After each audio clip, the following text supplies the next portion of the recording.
following is a presentation of NBC Sports, network of the games of the 25th Olympiad.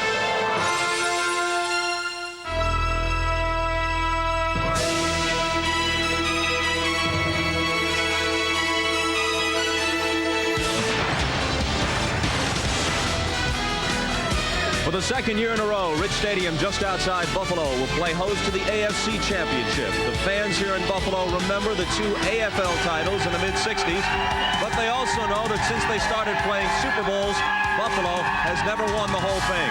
This is a town starving for a champion, and today the Bills look to advance to football's biggest game with a win in front of their home crowd.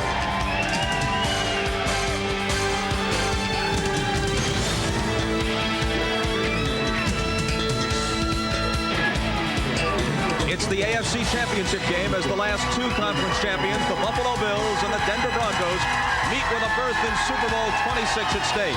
The weather in Buffalo is surprisingly mild, 40 degrees. The wind doesn't appear to be very strong, although it is swirling just a bit.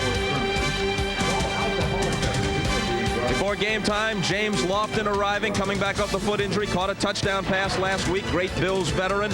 Old Alabama teammates Cornelius Bennett of the Bills and Bobby Humphrey of the Broncos file in. Bronco coach Dan Reeves, 7 Super Bowl appearances as player and coach with the Cowboys and Broncos. If he gets there again, it might be on the arm of another Elway miracle. And there's Jim Kelly, his Bills favored by 11.5.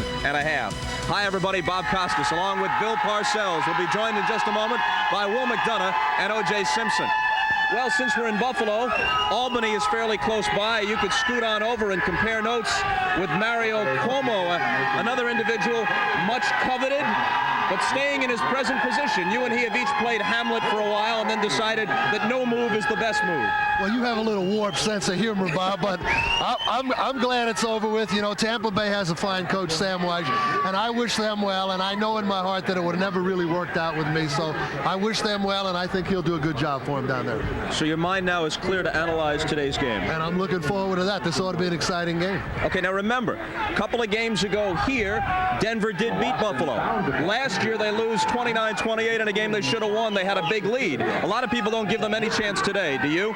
Oh, I give Denver a pretty good chance. I think that the main thing there, though, is the Denver defense is going to have to keep up with the Buffalo offense, particularly early in the game. You know, Buffalo runs the hurry up. Everyone knows that. Well, you know, you have to hurry up on defense, too. And the way you do that is try to keep your players reasonably stationary while Kelly's calling the plays. You want to be in a relaxed atmosphere on defense. Mecklenburg will probably handle the front line calls. Dennis Smith will probably handle the back secondary calls, either with signals or verbal communication when possible, but the noise will be a factor here.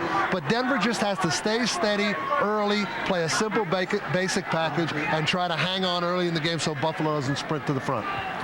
Okay, we'll get more comments from Bill in a moment, but first, we'll check in with our sideline reporters, O.J. Simpson, who's with the Bills, and Will McDonough, who's with the Broncos. And we start with the juice. Well, Bob, one of the big concerns for Buffalo fans is the condition of defensive end Bruce Smith. Now, Bruce won't be 100%, but I think simply because he's on the football field, psychologically, he makes this defense 20% better. Now, a couple of hours ago, I was able to catch up with Bruce as he arrived at the stadium and asked him if they had anything special planned for John Elway. You guys got anything special for Elway? Yeah, hopefully we're going to be able to contain him. You know, you can't stop him. You just have to contain him. So the point is to try to keep him in the middle of the field and not let him get outside. Exactly. That's when he makes big plays, and he's a very dangerous player. So we're going to have to keep a lid on him. But you're ready for it? Oh, yeah, definitely. Thank you, Bruce. All right. What they're going to try to do defensively, I talked to Coach Chuck Dickerson, is they're going to bull rush in obvious pass situations. They're inside guys. They're not going to take lanes. They say Elway is too good at picking his way through. They're going to hope that their outside guys can get around and eventually get to Elway. Now, they won't have a fast pass rush because of that. There's going to be a lot of pressure on the secondary, but they want Elway to be a one-dimensional quarterback, keep him in the pocket, not let him beat him running the football. That's the plan on the Bills sidelines. Will McDonough, what's happening over there on the Broncos side of the field? Well, O.J., I talked to Coach Dan Reeves earlier. You know, last night the Denver Broncos activated their fine veteran wide receiver, Mark Jackson. He could be a big factor here today. And I talked about it with Dan earlier, and here is his response. Well, of course, Will, we feel like he'll help us. You know, he was our leading receiver at the time he got hurt, and certainly was unexpected to have him for this ball game because we really thought he was out for the year. But he had a good week of practice. If he catches the ball well, I know he'll get open. Hopefully he'll catch the ball well, and he did during the week. So we'll put him in there, and he'll play a lot. A little bit of wind in here today, Dan. How do you think will affect the game? Well, I don't think it's going to be a big factor unless it starts blowing a lot harder than it is right now. Certainly they have the advantage of knowing how it swirls in this stadium, and it might, you know, help Norwood a little bit more than it'll help Treadwell. But I think we got a great day for football, and I don't think the weather's going to be a big factor. Well, I think Dan Reeves is right. I watched both teams warm up here today, the kickers and the passes. None of them had any trouble. And I talked to Mike Shanahan, the offensive coordinator of the Broncos, and he said John Elway has been throwing the ball all week and is ready to play today. Back to you, Bob. Okay, Willie, now with the 80,000 fans here in Rich Stadium, noise could be a factor. There were several procedure penalties last week when the Chiefs were here, so the Broncos spent part of the time this week preparing for the audio onslaught. In their practice bubble, they installed large speakers and hooked up a sound system that they hope simulates the conditions here at Rich Stadium. I think the more you can practice and simulate game-like conditions, you know, the better you're going to be. You know, I shortchanged Reeves a moment ago. He's actually been to 8 Super Bowls as player, assistant coach with Dallas, and head coach with the Broncos. Now, being an old Dallas guy, he likes to use that shotgun, and that's especially a problem if it's noisy as heck here. Well, besides simulating, I know we used to do the same thing at practice, try to pump that crowd noise in there, but there are other things they'll have to do. The tackles might have to tilt in and look at the ball. They might have to have their center call the snap count, or they might have to use what they call a silent snap count with a one-word indicator, 1001, 1002, then snap the ball. Now, if worse comes to worse, though, Bob, Elway's going to go up under and take the snap there, and they'll get out of the shotgun. Okay, another thing to watch is the Denver snapping on field goals and extra points. Last week, on the game-winning kick, it took an excellent play by holder Gary Kubiak to place the ball for David Treadwell after a bad snap. Kubiak announced his retirement last week, so this could be his last game after 9 seasons with the Broncos. Now, Bill, Keith Karts, who snapped on the Treadwell attempt that won the game, is bothered by a thigh injury, so that's something to be mindful of. Yeah, but I don't really think it should affect his snapping. He should be able to snap on the short snaps for the kicks, and Dave Waddell's going to snap for the punts. The big thing is Karts is their starting center. If I were Dan Reeves, I'd be more worried about not having my starting center in there to block Jeff Wright than I would be snapping on those extra points. I was watching Karts in practice snapping on field goals. Last week he was low. Everything that I saw, and I watched several, was high and up, and Kubiak had to reach for it. We don't know if that'll be a factor in the game, but something to watch. Give us a couple of things to look for as far as Denver defensively against Buffalo. Remember, they won last week, but Warren Moon carved them up.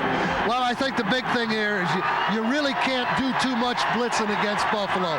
Last week, you see here, Thurman Thomas, Keith McKellar, responsible for the 2 Kansas City linebackers as they're coming up to blitz, which makes the safeties come up and cover those receivers, McKellar and Thomas, respectively. That then allows Andre Reed one-on-one with J.C. Pearson on the post. He gets under it easily, and Kelly throws a ball almost underthrown. Reed had to wait for it, but that's what happens when you blitz Buffalo. Now, on the other side, Buffalo's got a little bit a different problem.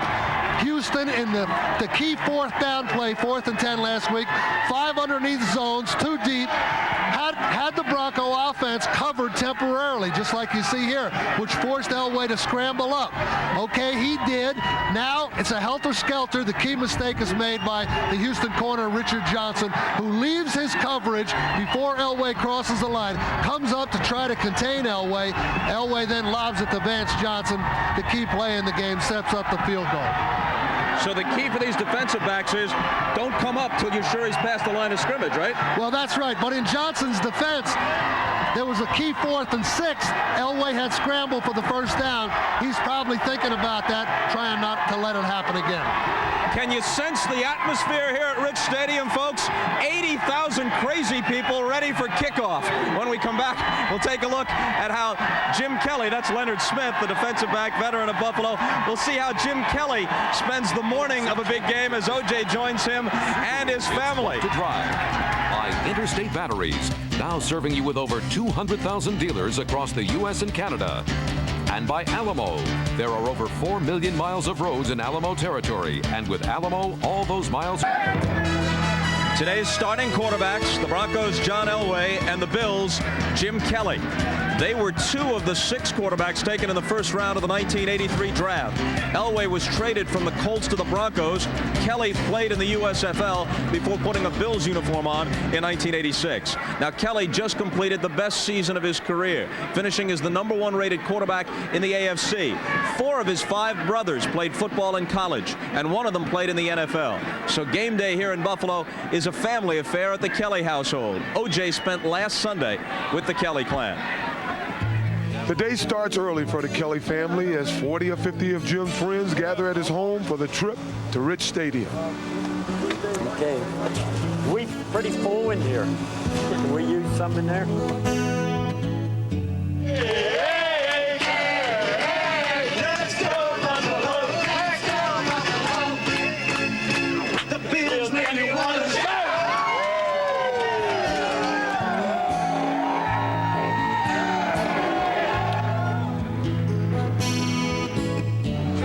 Chili is undefeated every time we serve it in a game. We win, so we keep serving it. Let's go, Buffalo! Let's go win today! Buffalo! Oh, I just pray to God we win. If it's His will, Jim has a good game. You got this big family, and the family seems to be so close. Normally, there's somebody responsible, and normally it's the mother. How much influence did your mother, Alice, have on this family? Well, she's the greatest. We all think, and that's counting the brothers and my father, that she should be a saint. She has emphysema, and 2 years ago, I was able to get a box at Rich Stadium. Now my mother was able to come because she's on oxygen. And if it wasn't for my mother and father, you know, it'd be I guess, difficult to have the closest family as we do. There's gotta be a record of you someplace. You gotta be on somebody's books. The lowdown picture of your face, your injured looks, and it's your face I'm looking for on every street.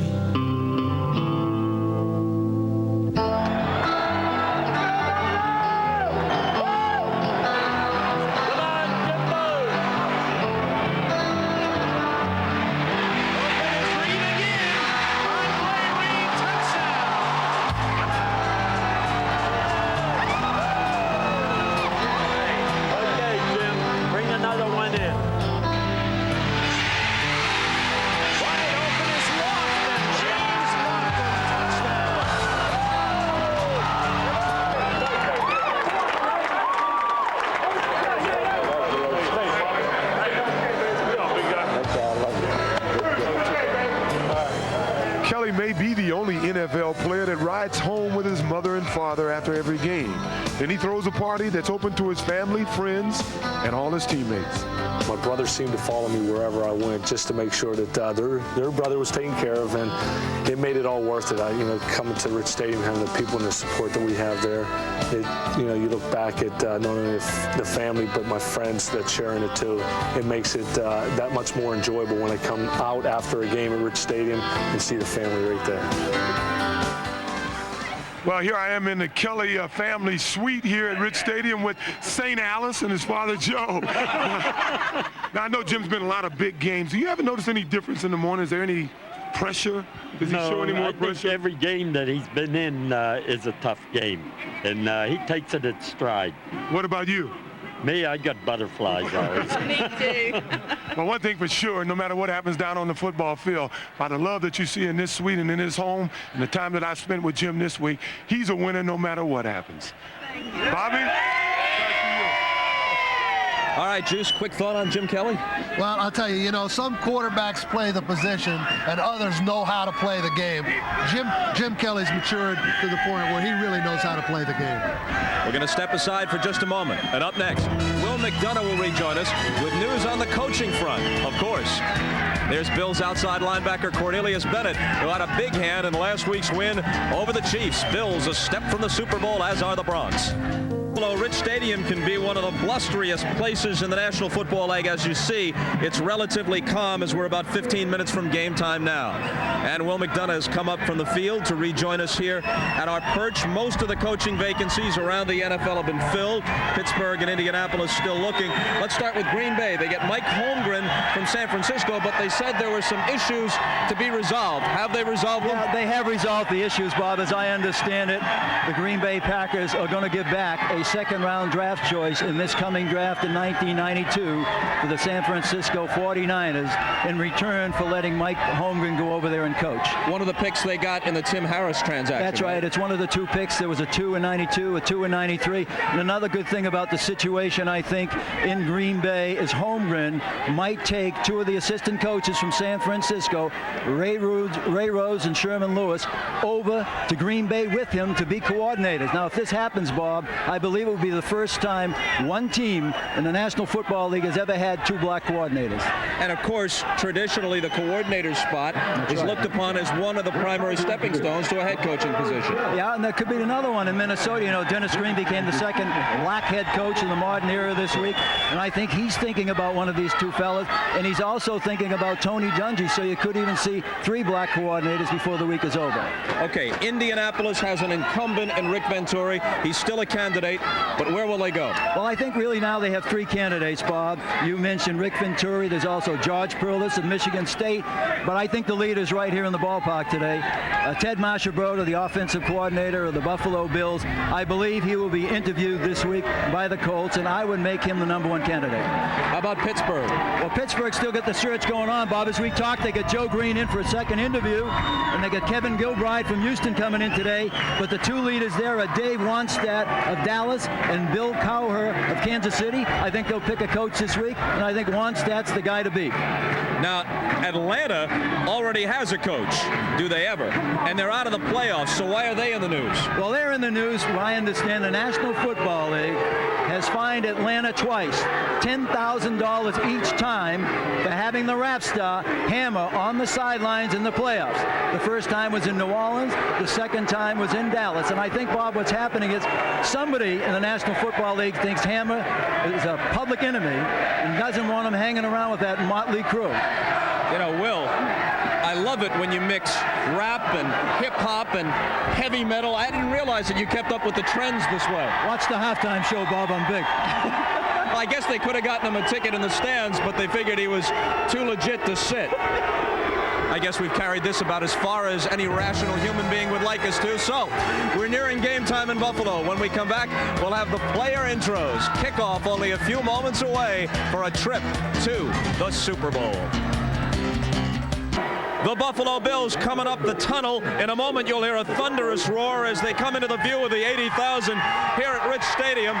We're just a few moments from the player intros. Bob Costas back with Will McDonough and Bill Parcells. Earlier, we saw Leonard Smith. He was trying to get the crowd psyched up, orchestrating them with the cheers. He stood outside the locker room door and slapped high fives with every Buffalo Bill as they came out, trying to get them psyched up, and here they come.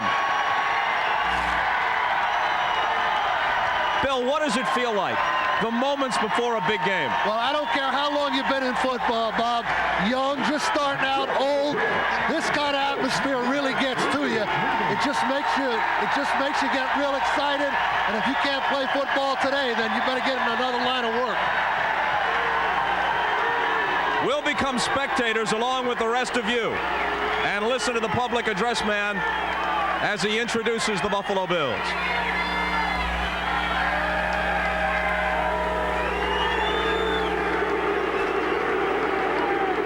Starting for Buffalo on offense at wide receiver from Stanford, number 80, James Lofton. At left tackle from Vanderbilt, number 69, Will Wolford. The left guard from North Carolina State, number 51, Jim Richard. The center from Mississippi State, number 67, Kent Hull. At right guard from Penn State, number 59, Mitch Farrat. The right tackle from Alabama A&M, number 75, Howard Ballard. The tight end from Jacksonville State, number 84, Keith McKellar. At At wide receiver from Kutztown State, number 83, Andre Reed. At quarterback from the University of Miami, number 12, Jim Kelly.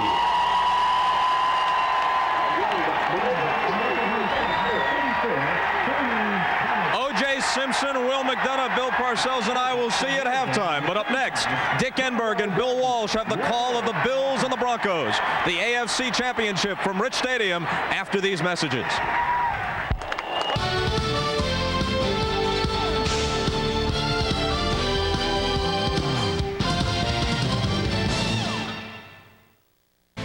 They're the heart and mind of the Denver Broncos. John Elway, the quarterback, architect of high drama.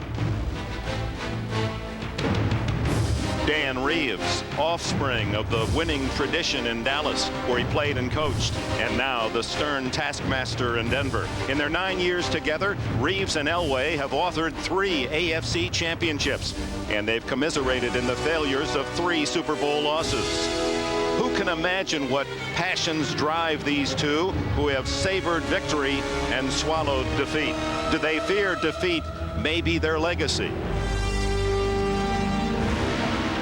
After humiliating Super Bowl losses, last season's Broncos fell to last place in a near total collapse.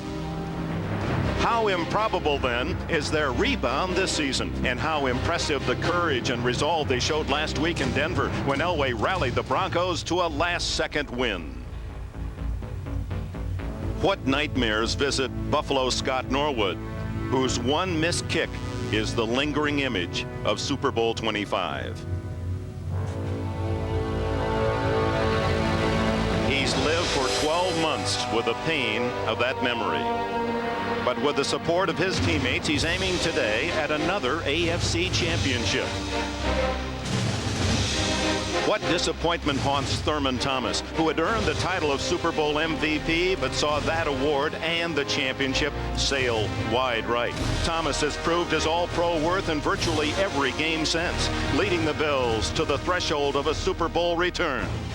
Elway and Reeves, Norwood and Thomas, all driven to exorcise Super Bowl demons, each yearning for the opportunity that could soothe the hurt of past disappointments. That opportunity is today. The winner plays for another chance to be Super Bowl champion. NBC Sports presents the National Football League. Today, it's the AFC Championship, the Denver Broncos versus the Buffalo Bills. An unseasonable January day in Buffalo, sunny skies, temperature in the low 40s. Rich Stadium in Orchard Park just south of downtown Buffalo, a noisy and colorful crowd. Sell out 80,000 plus to see who will represent the American Football Conference in the Super Bowl. Hello everyone and welcome to Rich Stadium. Will it be the Denver Broncos for the 4th time in the last 6 years going to the Super Bowl, or will Buffalo earn that immediate encore? We'll know in a moment, but first the ceremonial coin toss as we go down to the middle of Rich Stadium, where honorary captains today for the Buffalo Bills, O.J. Simpson, the great star of the Bills in the 70s, representing Buffalo, and across the way for the Denver Broncos, one of the outstanding linebackers in the history of this game, and a great star for Denver for so many seasons, from Ohio State, Randy Gradishar.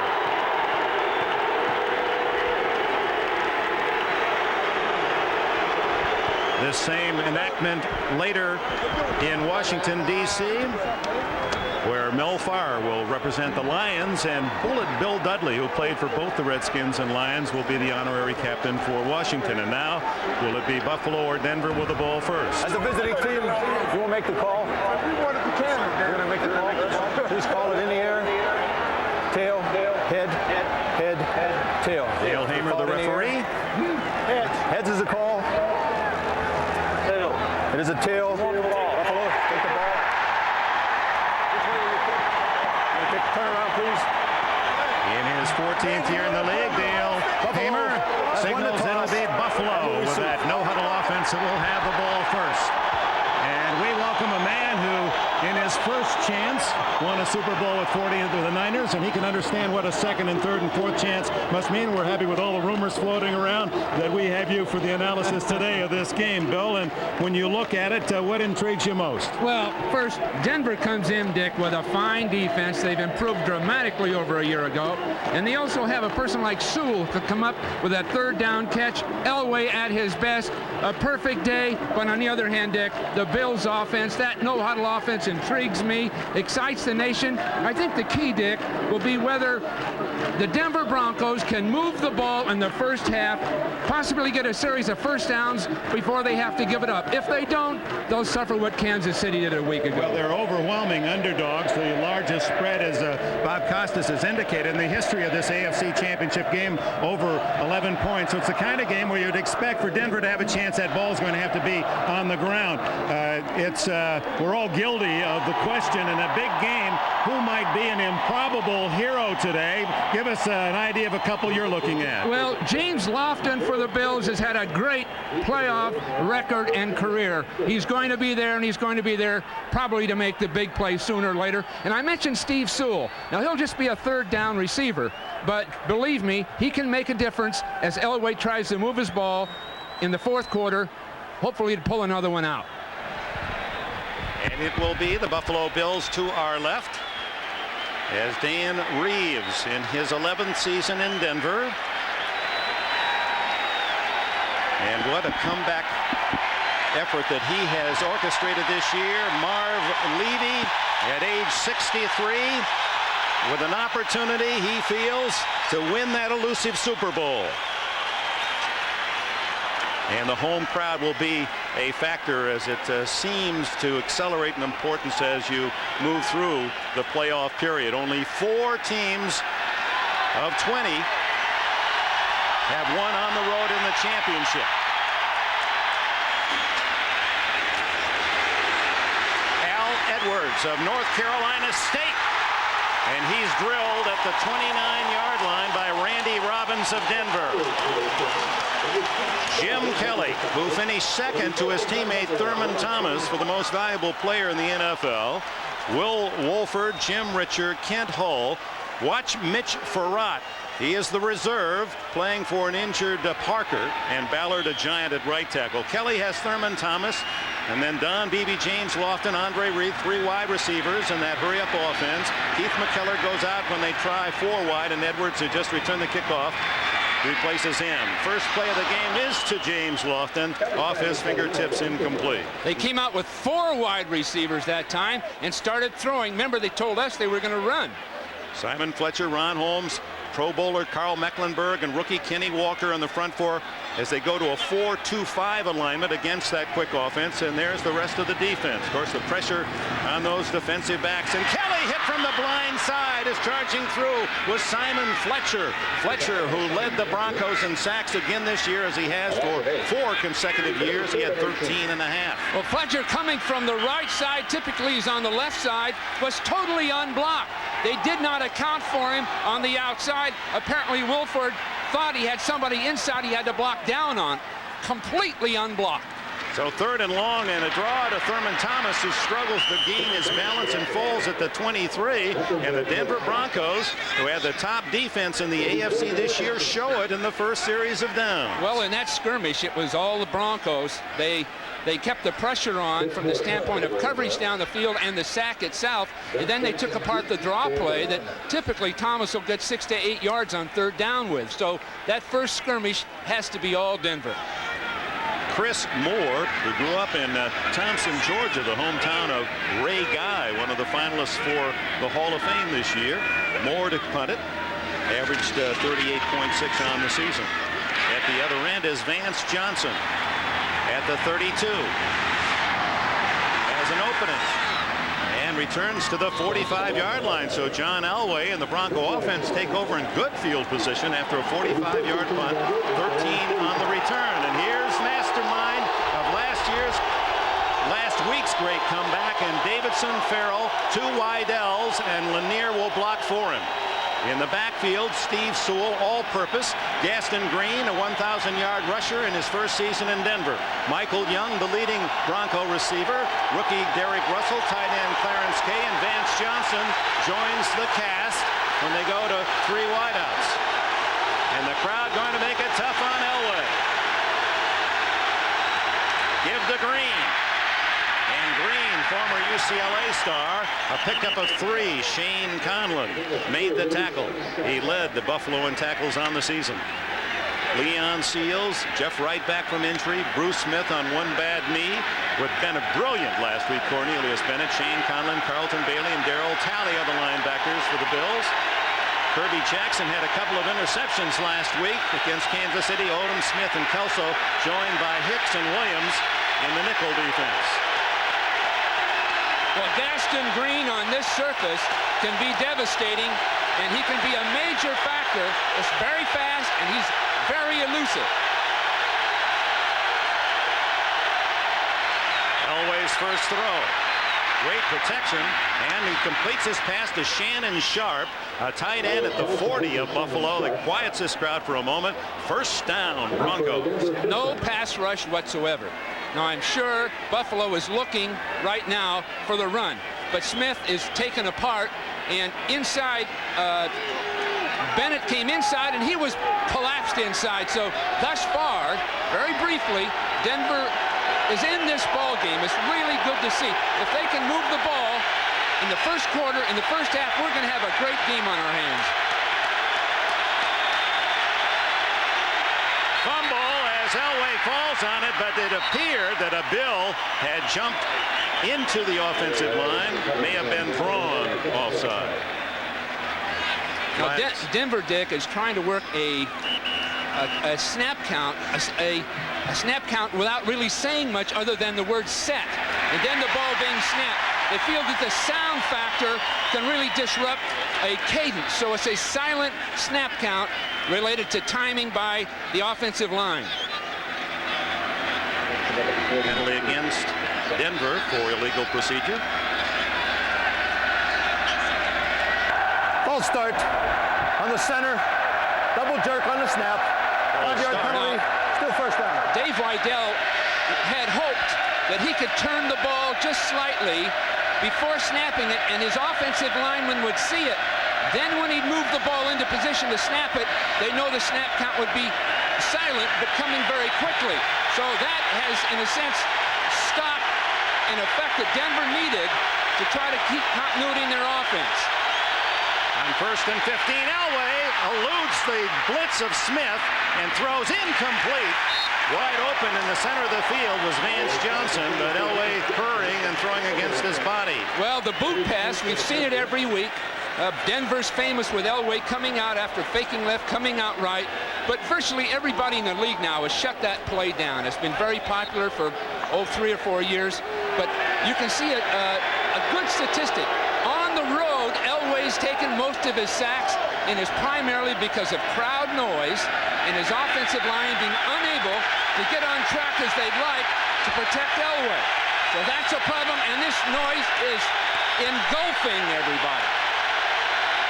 Under center, second and 15. The give is to Steve Sewell, who gets the 5 yards back.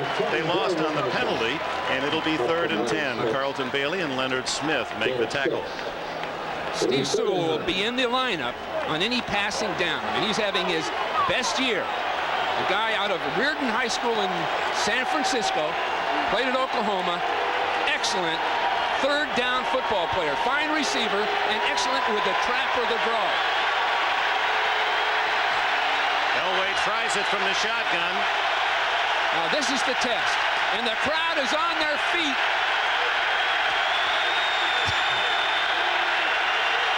Especially tough on those tackles. Elway down the middle, it's deflected and dropped by Kelso. Mark Kelso had it flop right into his lap, unable to pull it in. Mark Jackson was uncovered and wide open, and Kelso got almost lucky to get the interception. Clifford Hicks, the man who seemed to deflect the pass, number 27. You'll see the snap count and the ball being put in the air. Atwater blitz. There it is, right there. Clifford Hicks, number 27. If you bring enough people, Dick, somebody's going to be unblocked. And Elway will figure that out from the standpoint who it will be from down to down. Mike Horan aiming for that coffin corner, and he catches it. How good was the kick? They mark it at the 10, 11, they're still going with it. Takes a while for the Buffalo offense to come to a boil. Their lowest scoring quarter, the first, but as we have seen, especially powerful from there on, and they're scoring by quarter on the season. And slow last week early against Kansas Well, I'll City. tell you another thing, Dick. Early on, Kelly's calling his own plays. And a year ago, he was scoring early. But now he's deciphering, in a sense, and figuring out the defense as he goes along. It takes him 2 or 3 series to get it done. But now here against Denver, just fair to average stats. Denver does play good defense. Elway's got the big name and the Denver offense, but this Denver defense, with Wade Phillips as the director of it, has done a beautiful job all year. Much improved. And defending Kelly in history of the 3 games. Up the middle goes Thurman Thomas, the outstanding player from scrimmage in the National Football League the last 3 years, leading with his yardage compiled as a receiver and rusher. And another powerful season for this 4th year back from Oklahoma State. And there they are again, right at the line of scrimmage, giving Denver no breathing room. Second down, it's Thomas again drawing the crowd, and short yardage out to about the 18-yard line, where it'll be 3rd down and 4. 2 number. There's Wade Phillips, and he is now signaling, and hopefully most of his players see that signal. But again, Mecklenburg will call it out, as will Dennis Smith, to make sure that everybody's on the same page. Here comes a blitz from the outside. Dennis Smith doesn't get there, and the pass incomplete to Don Beebe. Beebe covered by Charles Dimry. So 3 and out again. Dennis Smith timed it perfectly. He snuck up, and was on the line of scrimmage when the ball snapped, totally unblocked. Now that hit is questionable. You just shouldn't have that going on in the NFL. But he's got to do the damage whenever he gets a chance. 2 people to watch for, Dick. Number 27, Steve Atwater. 49, Dennis Smith. Whenever the Bills have the ball, the 2 safety men are the key to the Denver defense. Chris Moore kicking with the wind at his back. Vance Johnson deep in Denver territory. This is another beautiful spiral. Johnson at the 36-yard line. Breaks 1 tackle of Henry Jones and is out to the 49. So Denver again starts near midfield. No score. First quarter, 10 minutes to go. Coverage of the AFC Championship is brought to you by Chevy Trucks, the trucks you can depend on, the trucks that last. By Federal Express. All around the world, our most important package is yours.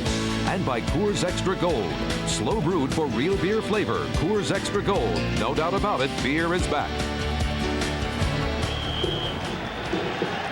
Magnificent Niagara Falls, some 25 miles as the crow flies from Rich Stadium, where the Denver Broncos scoreless here in the first period. Denver now with its second possession.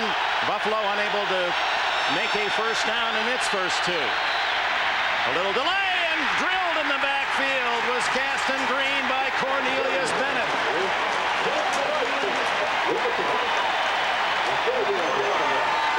Bennett is unblocked. He moves so quickly that Sharp cannot stay with him. Now this guy, Dick, I've seen a lot of football players in my career, and I'm sure Bill Parcells is watching the same thing. Cornelius Bennett is as quick as a man has ever been playing that position. He can start outside and end up inside, and an accomplished blocker isn't quick enough to respond. He's at his very best right now. He whipped Shannon Sharp easily on that play for a loss of 4. 2nd and 14. Elway downfield. Incomplete to Sharp, who was open, and I believe a flag has gone down. You get 1 chance during the game with a play like that. The next time it's run, it will be covered. You just get 1 shot, and Elway overthrew it. Now maybe there may be a penalty involved with it, an infraction, but the play itself, those special plays, you hold up and you time it, you call it at just the right time, then you overthrow, and the play's wasted. No flag. Apparently they picked it up. 3rd and 14. Here they come. Elway dumps it off complete to Sewell. Breaks 1 tackle. Down to clear at the 40. And hit from behind at the 34-yard line by Leonard Smith. First down, Denver. A well-timed screen play again to Sewell is very, very well done. Really, in this particular case, as we get a look at it, the blockers really don't get there. Now, you see the blockers come out a little bit late, but Sewell will have to make people miss. But he gets a full blitz, and outside Sewell comes. Really, the coverage is way over here, so Sewell has a lot of room to run. Every time you blitz in a championship game, you're taking a chance on ending the season right there. These teams are all too good to take on much blitzing. First down at the 34 and hit as soon as he takes the handoff is Green again as Darryl Talley and others in on the stop. 56 Talley on his way to the Pro Bowl. Talley unblocked coming from the outside. You'll see him right in front of him. He angles down inside. Now, you typically don't expect an outside linebacker to be willing to start up the field and angle right down along the line of scrimmage. When you see that, the coaches upstairs are looking for a bootleg, a quarterback keeps something that fakes inside and then gets the quarterback outside on Talley. Second and 11, Dan Reeves in his 42nd playoff game as a player, assistant coach, and head coach. And trying to get to his 9th Super Bowl. Leon Seals, number 96. They're going to have to run, unfortunately, at Bruce Smith and at Talley. To the right side, they've got Cornelius Bennett sitting over there, and everybody's concerned about him. That time, Seals took Lanier apart. And so that side of the offensive line is going to have real problems. Go left, you've got a man that's hurting, just playing with heart in Bruce Smith. First down at the 34. The first play lost a yard. They lose 5 more on that one. 3rd and 16.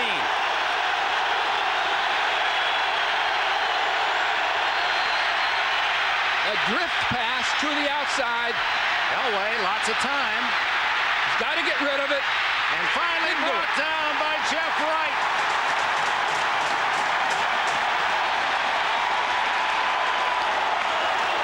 Elway wanted to throw to his far left. He wanted to roll right, hold the ball, then throw far left, and he just took way too much time. Took too much time in trying to get it done. Yeah, the coverage was terrific. Couldn't find an open white shirt. Just couldn't get it done. But it was really his fault all the way. Just a little bit reckless holding the ball that long. Clifford Hicks is deep as Horan sends an end-over-end punt. That takes a Buffalo bounce and still rolling in the Bills' favor out to the 24-yard line.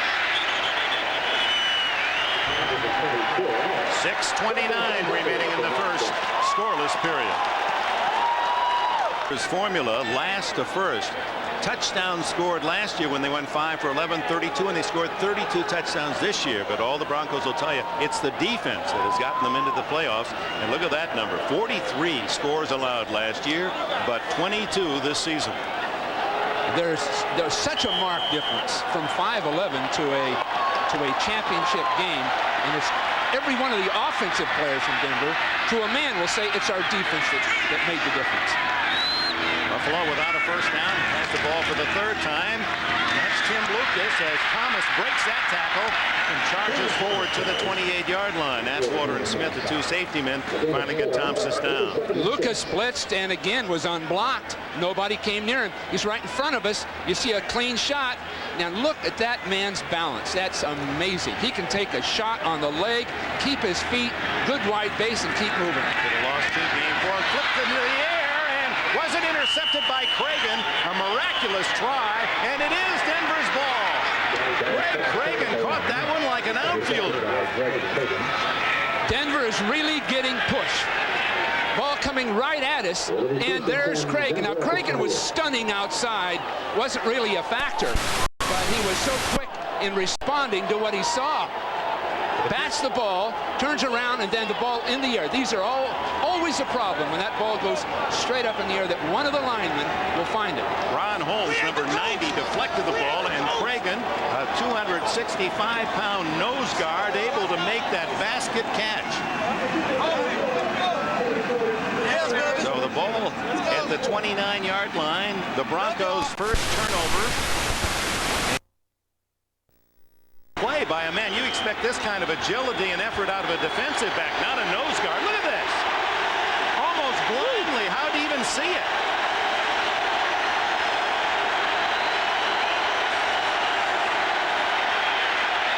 Elway, the handoff to Green.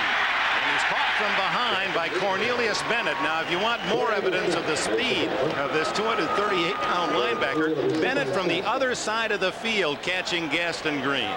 Bennett has that quickness and come right back down the line of scrimmage. But I must say, Denver's going where they should with a running game. They're running to their left, away from him. What they need to do is bring a wide receiver in tight or someone to control Bennett on the backside of the play, then run left.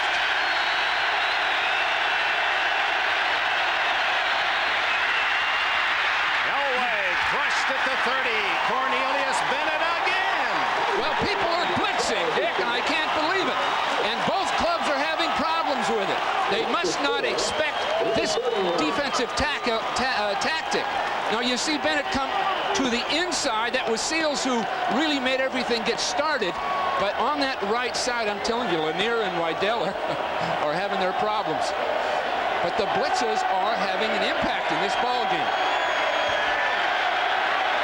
I'm not sure they should continue them. If you can get something out of them early, do it. But late, it could mean your ball game. One big play. Elway in trouble again, gets it away, incomplete. Intended for Green. Well covered by the Bills' Darryl Talley.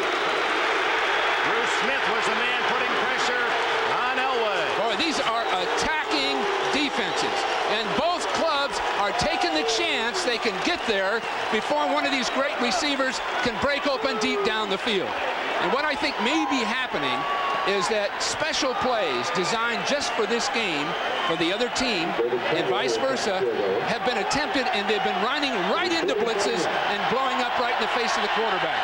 47-yard attempt by David Treadwell into the wind. It is no good. Hook to the left.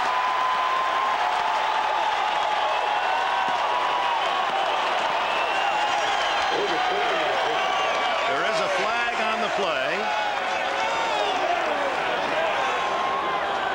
And Buffalo cheers. It is against Denver, so undoubtedly declined. And that interception by Cragen. Number 88 on the offense. Penalty is declined. First down.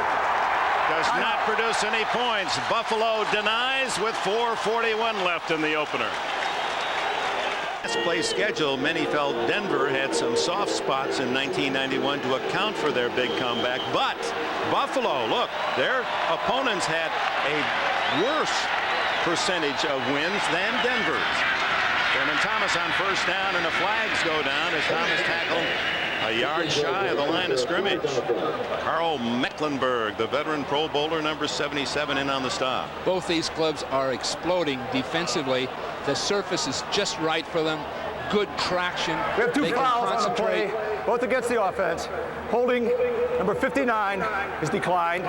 Holding number 51 is accepted. 10 yards, still first down.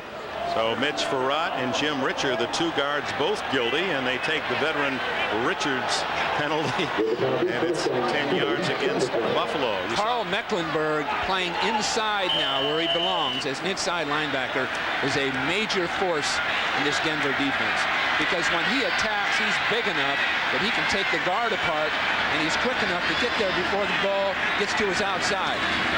First and 20 for Kelly. Complete at the 32-yard line. Charles Dimry up from a corner to make the tackle after a gain of 11. The play was there. Now this is the best of football. Beautiful pattern by Lofton. The ball's thrown high, but look at the shots. Steve Atwater gets there just an instant late. Now that's the best of football. Beautiful execution offensively and defensively. Draw to Thomas. Pulls his way to the 37-yard line, where it'll be 3rd and 3. Mecklenburg and Brooks in on the stop. Well, we've gone most of a quarter, and Buffalo is yet to threaten. So Denver, you'd have to say at this point in the game, is sure as heck holding their own at least.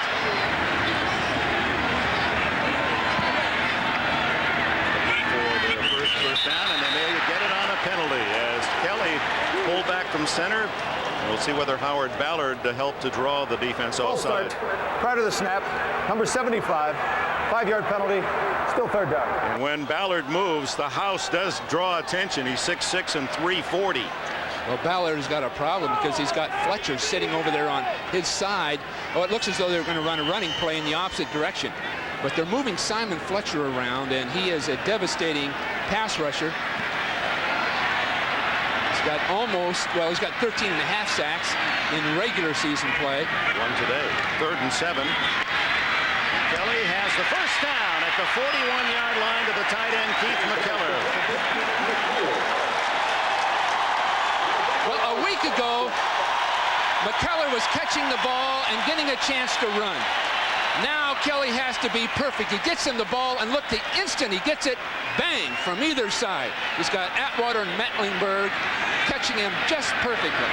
In other words, you can't live on that play very long. Here comes Thomas. He pushes outside, and he's into Denver territory at the 49-yard line. Well, Thomas bounced a play that was designed to go inside.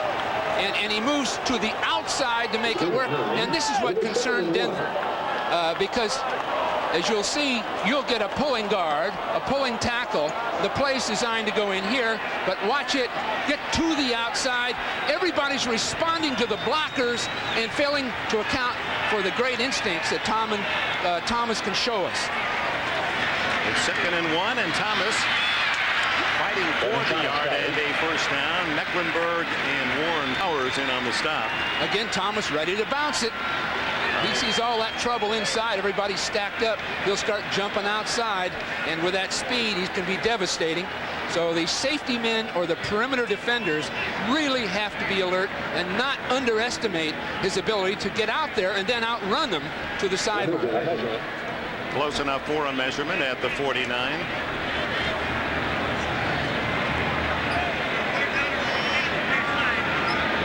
The 2:16 mark of this opening quarter. No score. And Buffalo another first down. A good look at the two people we pointed out, Steve Atwater and Dennis Smith. Now you'll see this support right into the play almost immediately. Now watch Atwater come from that safety position and actually get to the line of scrimmage to make the stop.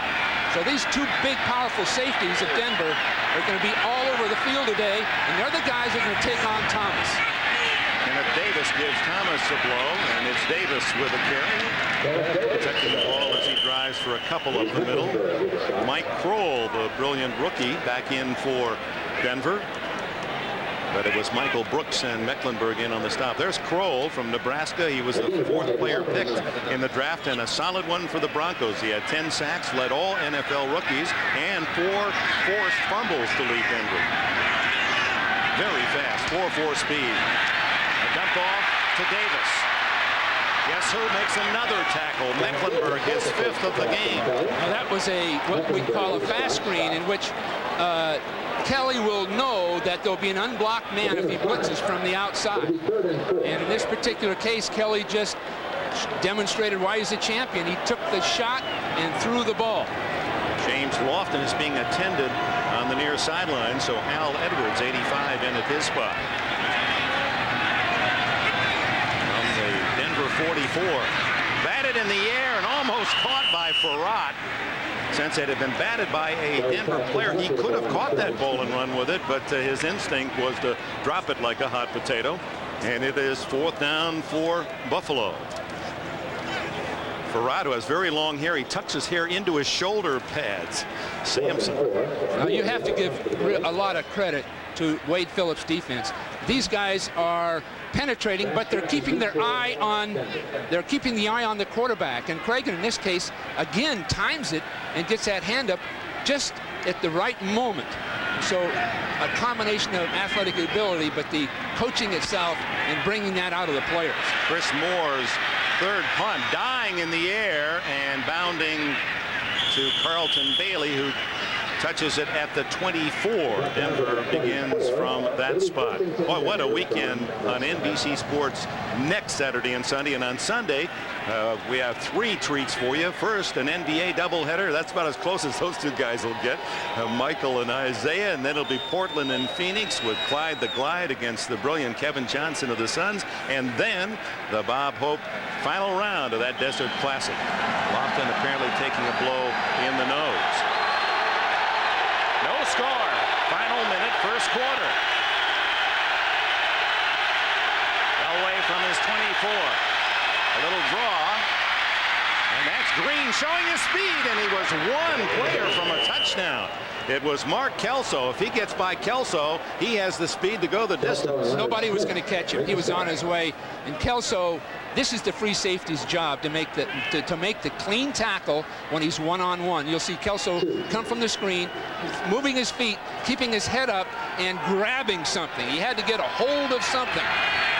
Green's longest run, 19 yards and a first down for Denver. So the Bronco offense has moved the ball, and their defense has been tougher than expected by the Buffalo fans as we come to the end of this first period.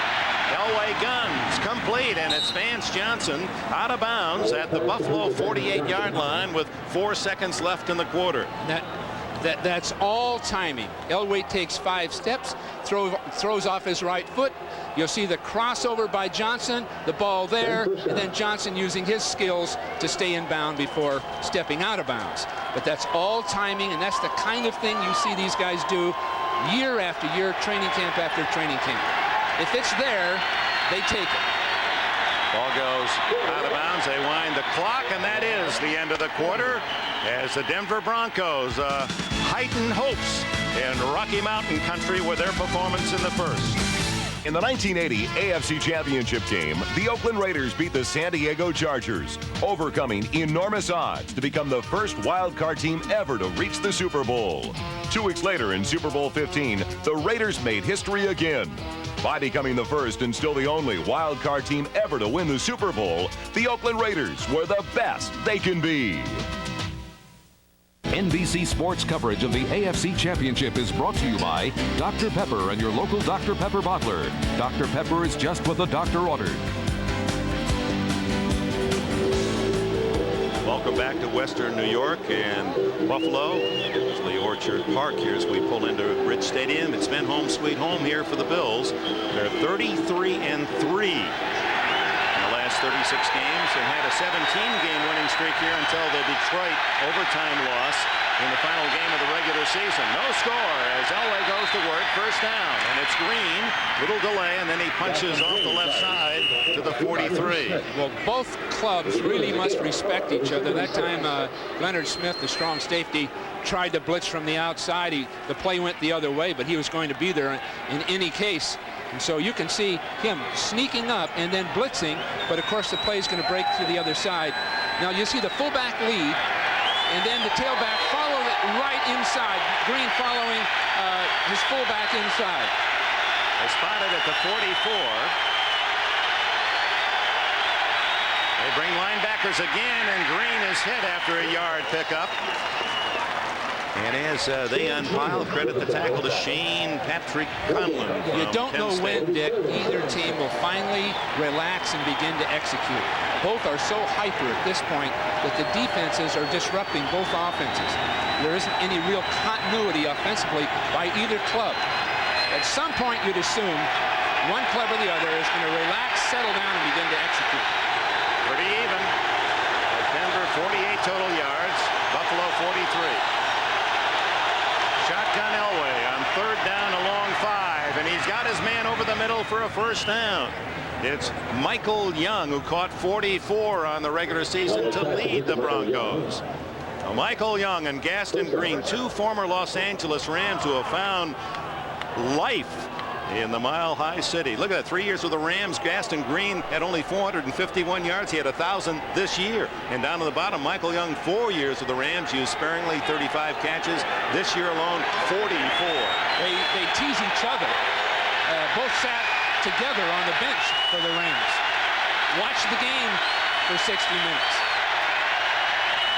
Elway off play action going deep for Johnson, and it's intercepted. Kirby Jackson, who had 2 last week, gets 1 today.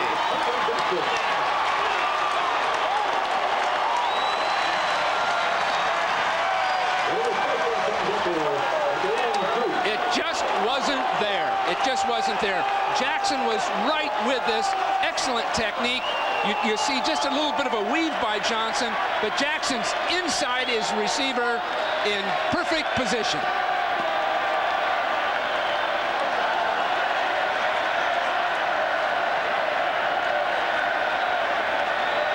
Uh-oh, that may call for a replay. Well, they're going to have to review that one. We're going to have to take a look. The ball clearly hit the ground. We're going to stay here. We're not going to commercial. It appears here that Kirby Jackson did not catch this cleanly. He has it there, but as he comes down. It comes out. Definitely. It comes out. And I'm sure they'll look at it. It was an interception. The play is being reviewed. So if it is overruled, that would bring up a 4th down in punting position for Denver. Actually, they might rather have this interception. The ball's on the 2-yard line. You're not going to kick it much better than that. They've got the field position they want. Actually, the overrule might help Buffalo more than Denver. Hey, 47. Jackson, you're off out there. Kirby Jackson, meanwhile, celebrating, however briefly, his 3rd interception of the playoffs. After further review, we have a reversal. The pass was incomplete. Still first down that way. They'll get another chance. Excellent coverage. He just couldn't hold on to the ball. It was too much to ask. He had to twist his body all the way around and catch a football.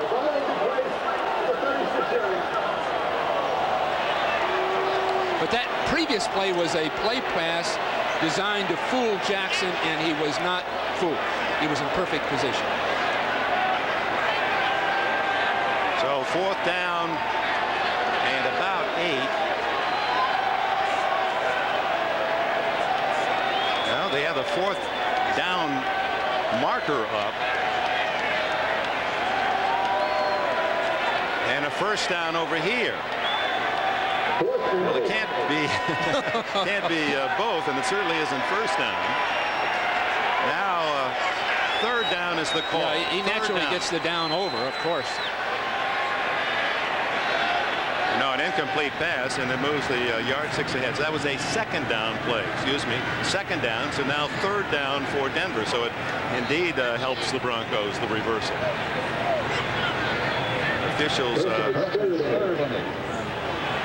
after the confusion, they're going to meet and discuss upstairs to make sure that a down wasn't lost in the whole process.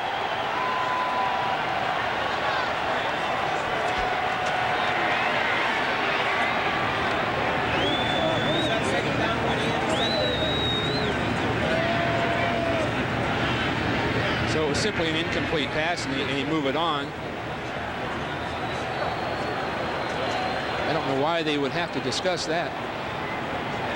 Well, the first down and for the placement of the ball.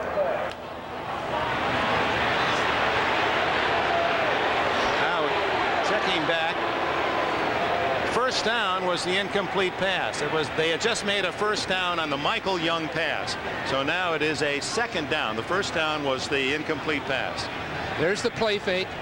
Now you'll see the ball being thrown down the field. On the 36-yard line. Should be 2nd down. 2nd and 10.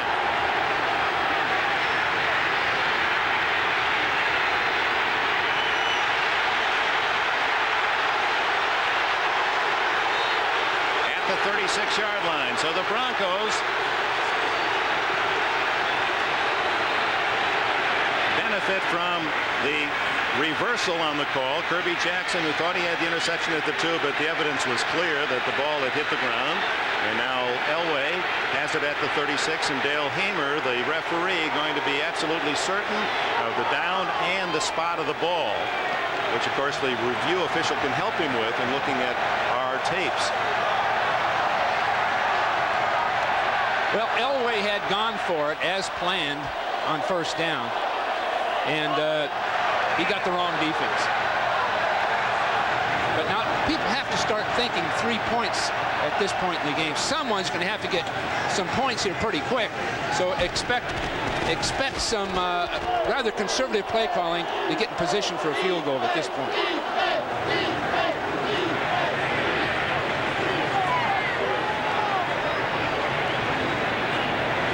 Michael Young had caught the 8-yard pass for a first down that took the ball to the Buffalo 36-yard line, and on first down, the incomplete pass. It'll be second down, 10. And that is where we stand at the 36.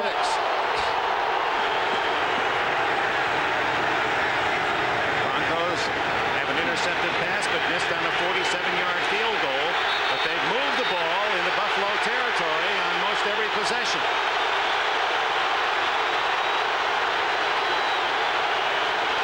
Well, they're not going to let him play for a minute here. He must be talking about spotting the ball. That would be the only consideration. The yardsticks are at the 37. I believe Young got to the 36.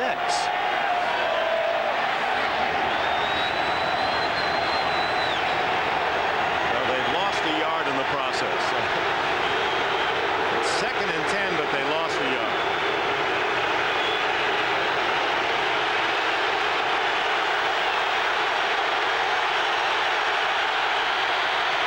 Steve Sewell unable to wiggle free from the grasp of Leon Seals and Shane Conlon.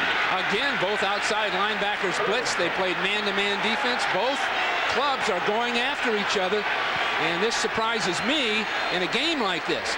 But at this point, there isn't any score, so you can't argue with them. Seals and Conlon come out. Mike Lodish in to rush the passer, and an extra defensive back, Clifford Hicks. Now this noise is deafening, and no one could hear Elway if he talked. He dumps it off to Sewell, who has one blocker. Wiggles outside, and then meets a crowd of blue, shy of a first down at about the 31-yard line. Now that was a screen pass with a single offensive lineman coming down the line of scrimmage to be ready to block the man that was covering Sewell. But defensively, it was taken away totally. On 4th and 4, Dan Reeves brings in two tight ends, apparently going to go for it at the 31 of Buffalo. Well, he must be very confident off looking at previous tapes with the play that he wants to use here. He must feel he can get it right here. Full house backfield with Elway in the shotgun, and Buffalo calls time.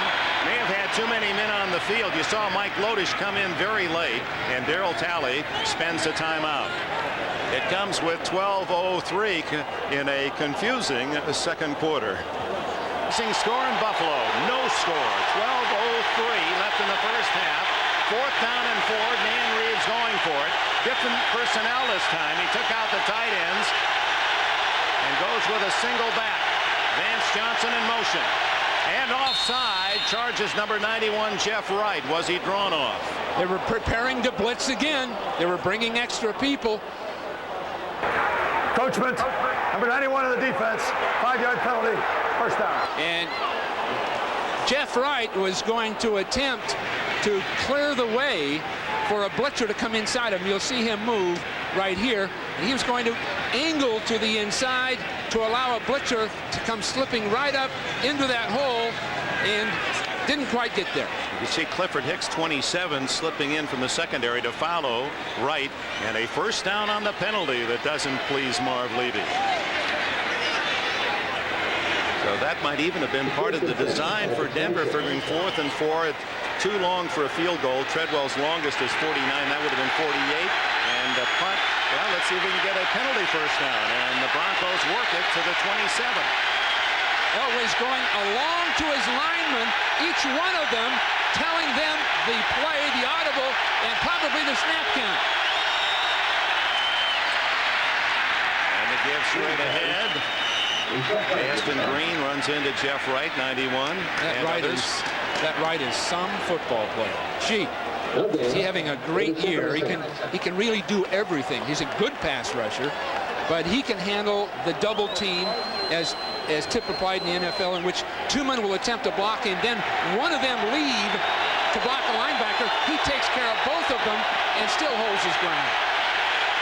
Injured in the first game of the regular season against Miami, missed the first half of the year, and part of the problem stopping the rush incurred by Buffalo. And this is Steve Sewell on that little swing pass, and Carlton Bailey finally rides him out of bounds, but not until Sewell gets to the 15-yard line. Well, a play pass, finally throwing to a back out of the backfield. You'll see Sewell, number 30, really avoiding people, trying to give the impression he's about to initiate a block and then releasing. Sewell is a great utility man in a sense, Dick. He can play outside as a flanker, which he's done in the past. He can be an excellent reverse man. He's a good blocker. He's been injury prone, but he's so versatile they use him in these kinds of situations. First down outside the 15, deepest penetration by either team, and it's Gaston Green getting 5 before Cornelius Bennett can get on his heels with help from the secondary. That was the 11th play of this Dan Reeves directed drive. Doug Wydell and Sean Farrell are doing an excellent job as offensive guards inside. They're sustaining their blocks, and their position is excellent as they initiate the blocks, which gives the ball carrier somewhere to go. The Wydells, only the 6th time in NFL history, brothers playing, in essence, the same position on the same team. Uh-oh, fumble Elway, and who's got it? Elway recovered himself. Well, and you wonder whether Dave Wydell, playing now really for the first time this year, any length of time, in place of Keith Karts, whether that exchange is a good one. You see, Elway never had the ball. He came up with half a football. But alert enough to be able to find it and scrape it into his body. And Wydell has got Jeff Wright sitting right on his nose every play.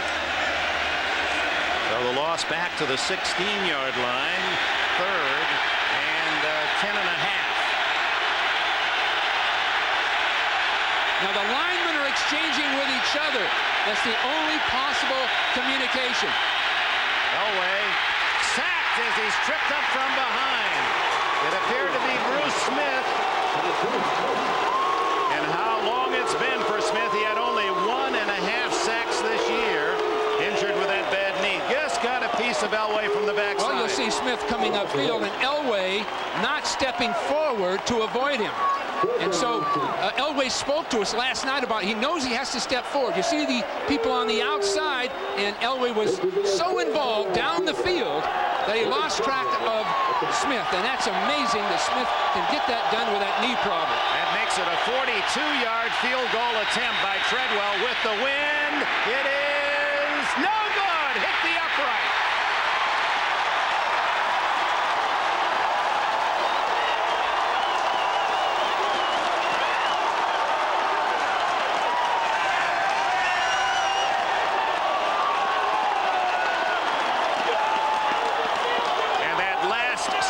Smith might have been the difference. That 5 yards denies Denver. Still no score. Oh, how lucky we are, the fans of players, to have this kind of weather in mid-January in Buffalo. Temperature in the low 40s as we look down from our helicopter. These aerial photos brought to you courtesy of Pennzoil Motor Oil. Missed field goal, and Kelly starts from his 25. Downfield to Lofton, incomplete, almost intercepted. Broken up by Wyman Henderson, and Steve Atwater, 27, had his hands on it. Well, I haven't, and I know you haven't either, Dick, seen every Buffalo game this year. But this is by far the most competition I've seen them get. Remember a year ago, the Raider game here, and Kansas City. Well, this is a head-to-head ball game. Denver's not conceding an inch. Well, the Bears gave him trouble early, but Buffalo at the half taking charge, and then won easily in the second half. Nothing much there for Clement Thomas. I'd like to go back to the David Treadwell missed field goal that hit the upright. Denver had driven to the 11-yard line, fairly easy field goal range, but remember the fumble lost 5 on the snap, and then Bruce Smith's sack was another 8, so they kicked with a line of scrimmage to 24, which made it a 42-yard field goal instead of a 28-yard field goal. On 3rd down, Kelly, incomplete, no one there. And And again, Kelly and the offense for Buffalo unable to move against this Denver defense. Well, how many times this year have we done broadcasting and reminded the viewers of the quarterback's sack on third down that cost a team a field goal? So many times. Kelly now 3 for 9. One interception. With an interception, right. Moore to punt. Vance Johnson back at the 28 of Denver. Well, Denver has to be heartened. People in Denver watching the game, but more importantly, the Denver team. They now know they can play right there head-to-head with Buffalo. Johnson on the run at the 40. And returns to the 50-yard line. Short punt. Well played by Vance Johnson. 33-yard kick. 10 on the return. Timeout. Sports coverage of the AFC Championship is brought to you by Honda, maker of fine quality automobiles. Test drive a Honda at your local dealer today. By John Nuveen and Company, quality tax-free investment since 1898. And by Budweiser, the beer with a taste as genuine as the people who drink it. Nothing beats a Bud. Back at beautiful Rich Stadium, where the Bills set another record as the most attended team, home team. Close to 80,000 average on the regular season. From midfield, no score. It's Elway going to work again. A middle screen to Sewell at the 45-40. And he is inside the 25-yard line. Good Beautiful job up inside. Beautiful screen. All three inside people were right on the money as far as their blocking, the timing. This is the kind of thing. You'll see all three of these people inside release late. Elway's going to draw people toward them. You see Sewell actually block a man. Now you see each one of them is assigned a given defender. They all know just where they're going. And Sewell is proving to be a critical factor in this ball game. And again to the 24 of 26 yards. In field goal range again. Sewell drilled by Bennett. Cornelius Bennett. I don't know if this is true, but I heard that Bennett has never received a game ball in all of his career here at Buffalo. Well, that's hard to believe. In NBC ball, look at this. He comes right in underneath a tight end who wanted to block him. Now, I can't figure it out. First time in many years I've seen a championship game where both clubs are selling out, blitzing on defense, and the lack of respect for the outside receivers. They're out there one-on-one, and they're not getting the ball to them. Bennett, however, was lauded by his coach last week as there's a reverse to Vance Johnson, and that didn't fool anyone, especially Cornelius Bennett chasing him across the field. Levy on Monday said he called up Bennett and praised him, said in his 5 years he's never seen anyone play any better than Bennett did against Kansas City. Bennett's game has totally changed since Jeff Wright and Bruce Smith were injured earlier. Bennett had to pick up all the slack. They moved him inside on occasion and exchanged him with Conlon, made him an inside linebacker. He had to work on his pass rush techniques. He's so much different a ball player now than he was a year ago. Third and long. 6 minutes plus left in the first half. No score. Elway shotgun. A draw for Elway. And look at Elway inside the 20 to the 19 won't be enough. That'll leave him 5 yards shy of a first down, but puts Treadwell closer for the field goal upcoming. The third Reeves wanted the 3 points, Dick. Dan Reeves wanted to get on that scoreboard. That was the safest play he could run.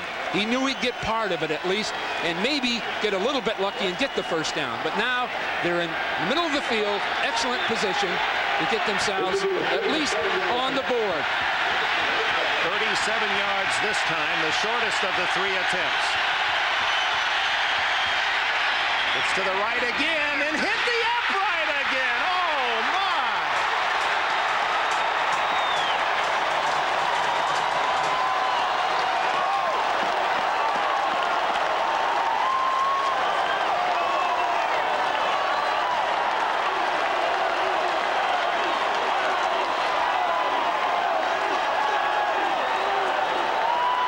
The same kick.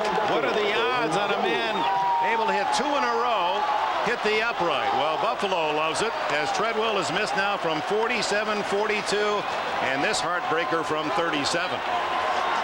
Well, he's not going to get many more chances. In a game where sooner or later, the Bills are going to come alive. Buffalo with only 2 first downs. They had 29 against Kansas City last week. Looked like a procedure penalty there. A flag down. It goes to Beebe. And the little guy from Shannon State with his first catch pays for it. Looked as if there was movement on the right side of the Buffalo line. Well, we assumed that the offensive line of Denver would have problems because of crowd noise. I doubt that it's crowd noise affecting Buffalo, but in this particular case, that kills them. Offense, the right end, moved. So instead of a gain of about 8, a 5-yard penalty. Someone lined on that right side leaned forward on the snap. And Treadwell being consoled on the Bronco sidelines, as we have seen Scott Norwood, the Buffalo kicker, receiving that treatment out at the Raiders. Remember where the Buffalo Bills came from well behind, and Norwood finally kicked one in overtime to win it at the Coliseum. Kelly on 1st and 15, under pressure and incomplete. Atwater drew. What a shot! Lofton. Atwater coming up and timing his hit. We talked about the safeties, and are they playing? Now they can get burnt sooner or later behind them, but Steve Atwater, number 27, in a zone defense. Look at him attack James Lofton. Timed it perfectly. And those are the patterns that have really been hurting opponents. Buffalo on shallow crosses, taking people apart. They haven't done it yet today. On 2nd and 15 toward the sidelines to Lofton, but again, Atwater was there in the short zone, so Kelly had to loft it high over his head, and therefore high out of bounds. Well, that was not a good throw. Atwater he did get his deep out. As you see, the son of Bum, Wade Phillips, signal in the defense. Atwater and Smith, both these safeties go to the Pro Bowl this year. There's a lot of good ones at that position, but this is the best pair. Wade Phillips, by the way, has turned into one of the great technicians in the game of football. 3rd and 15, a screen to Thomas, has some blockers, but then the defense closes in at the 20-yard line. A gain of only 5. Wyman Henderson, number 24, first to get there, and Buffalo will punt again. Greg Cragen, out of the nose position, felt the lineman leaving on the screen, and he went right out there with him. He was waiting right with them. And that's the toughest thing about the screen pass. Defensive linemen can recognize the pass techniques on a screen, and they can go right out with the lineman as they leave. Broncos out playing. Highly favored Buffalo thus far in the half, but still no score as Vance Johnson waits at midfield. Moore sends a beauty. Fair catch, Johnson back at the 31-yard line. A terrific kick of 49 yards. No return.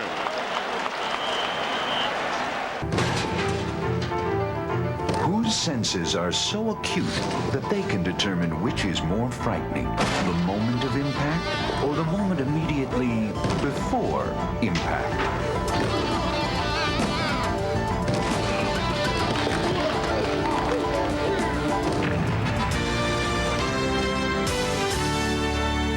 Distance Lake Erie. So look at the first 5 possessions for the Broncos. A couple of punts, and then they had 3 chances to score. But misses from Treadwell's foot of 47, 42, and 37 yards. Now they begin from their 32-yard line. Denver's compiled 8 first downs to Buffalo's 2.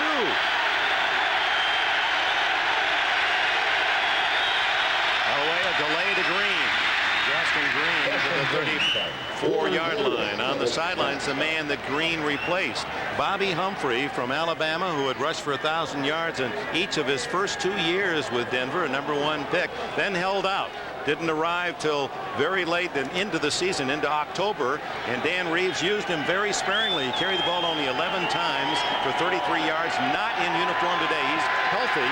It's just at this point, Reeves said, hadn't played enough. I don't know if I can trust him. He might fumble. I'll stay with the men who got me here. Well, Gaston Green's having a sensational year. On 2nd down and 8. Elway on the roll. In trouble. Breaks 2 tackles. Still no one open. Now he throws and finds his receiver at the 47-yard line. It's Shannon Sharp, the younger brother of Sterling, the outstanding receiver of the Green Bay Packers. I don't know to this day how Elway gets away with this. Look at him. He's going to roll all the way left. The play's designed to be out here. Now he avoids superior athletes. And he's not that fast at this stage of his career, and he can still find somebody and hit them. And my guess is right now, Dick, Elway can hardly break 5 flat in the 40, and yet he can make these great athletes missing. There's an instinct there that's so rare. That was Bruce Smith and Cornelius Bennett that ran into each other trying to tackle him. The quickie outside to Sewell. He gets to the 50. A short pickup of 4. Shane Conlon and Nate Odoms on the tackle. Well, the one thing they can do is get the ball to Sewell for not much, but they might be able to control the ball. Now, there was Conlon, who, by the way, has had a great season. People were really surprised that Shane did not make the Pro Bowl. Although he made it a year ago, this was by far his best season as a linebacker, as a professional. I guess with Bennett and Talley, his linebacker teammates making it, it was tough to vote for 3 Bills, but Conlon certainly deserving. The clock, 2:30 left in the half. 2nd down and 7. Sewell again.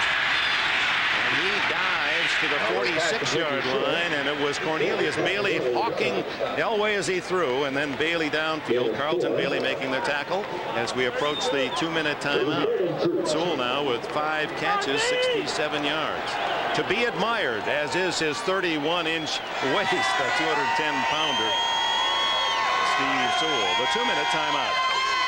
Bill Walsh, and if you're just joining us at Rich Stadium in Buffalo, that score will have to stun you a bit. No score. In fact, the only serious opportunities have come when Denver has driven into Buffalo territory. They've missed on that 3 straight field goals by David Treadwell, all makeable from 47, 42, and 37. And they're in Buffalo territory again. A 3rd and 2. Fumble. And Sewell has fallen on it at the 47-yard line, shy of the 1st down. Now, was the ball snapped to Sewell? It looked as though it was a draw play with a direct snap going to Sewell on the right. Now, he's taken his, that's the tough thing about that kind of football. We had developed that with the 49ers and always had the problem. The ball carrier wants to see the blocking, and meanwhile, here comes a ball toward him from the center. If he takes his eye off it, as Sewell just did, you've got a fumble. Hit it right in the helmet. Yeah, he wanted you know, that's tough running inside against Buffalo, and he wanted to see where he would go when he got the ball. The Broncos taking as much time as they can before the punt by Horan, so the clock is now down to 1:10. And they'll even take the 5-yard delay of game to spend all that time. So Buffalo not using a timeout. Remember, they had to spend one earlier in the half. And so Buffalo with 2 timeouts and 1:08 as they expect this punt from Horan. There's the expert on World War II history, Marv Levy, his idol Winston Churchill. And he has to be a bit back on his heels here at the defense of the opposition. What are they doing to stop this Bills high? Well, everybody, when I say all the people available are slamming into that line of scrimmage on defense. Both clubs are using the same tactic that should leave wide receivers chances to maneuver down the field. Neither club's been able to get the ball down the field, something that both of them have done very well over the years, especially the Buffalo Bills. Clifford Hicks deep as Horan will kick from just inside his 40. Beautiful high punt, fair catch Hicks at the Buffalo 13-yard line with Shannon Sharp right in his face. A reminder, at the conclusion of today's game, we'll be presenting the Keystone Beer player of the game. Well, they're in the spirit in Buffalo, and at halftime we'll have all the crew from NFL Live. Pleased that they're here with us at Rich Stadium to analyze the first half, as Bob is joined by Will Bill and one of the Buffalo Bills heroes, O.J. Simpson. Has O.J. stopped signing autographs yet? I'd just like to have a quarter for everyone he signed this weekend. He ran out of people at our hotel and went to the next one. Did he? Just hang around the lobby. It's amazing how you'll be known. They don't know him by face now. Owen knows that voice, that big, deep voice. It was inside to Thomas across the 15-yard line. And the clock is running. And apparently Marv Levy with the ball so deep in his own end. Now it's going to be Denver that's going to call the timeout with 53 seconds left in the half. NBC Sports coverage of the AFC Championship is brought to you by Dr. Pepper and your local Dr. Pepper bottler. Dr. Pepper is just what the doctor ordered. Buffalo's high-octane attack has gone to regular, very regular, as the Denver defense has stopped them, holding Buffalo to 2 first downs, only 53 yards total in this first half. Thurman Thomas. This hit by Dennis Smith, the other safety. Smith, Dick. Did you see that? I mean, that's all on Ronnie Lott. Of course, both of them, Ronnie Lott and Dennis, played on the same USC football team. But listen. Oh, that's a hit. Well, that'll make your that is a major hit. And according to Wade Phillips, he's gotten more of those this year than ever in his career. Now, that may mean brain damage or something. I don't know. But he's selling out, just selling out into that line of scrimmage. And we spoke of both safeties being the key factors, because when they hit, they stop it. He's the oldest of the Denver defenders at 32. He had 5 interceptions, his career high this year. He's always forced a lot of fumbles because of hits like that. And I think he's pleased that he's finally playing safety. One of the reasons Dennis Smith, and his eyes are a little watery too after that hit. One of the reasons why Dennis Smith is so highly regarded around the league is he's a safety that has played really a cornerback. He's been asked to do a lot of man coverage on a wide receiver in his career because of his speed. Yeah, in his early part of his career, yeah, he got banged a little there himself. Whoop. So it is. But earlier in his career, he was having to play like the third corner. Now he's just a pure safety and is teeing off on people. On 3rd and 1. And Davis hit by Mecklenburg, and Denver spends its 3rd time out. Randy Robbins was in there too, and with 38 seconds left in the half, Denver's going to get the ball again. Steve Atwater that time, Dick, he came ripping into that thing. Boy, has Wade Phillips done a great job with this defense.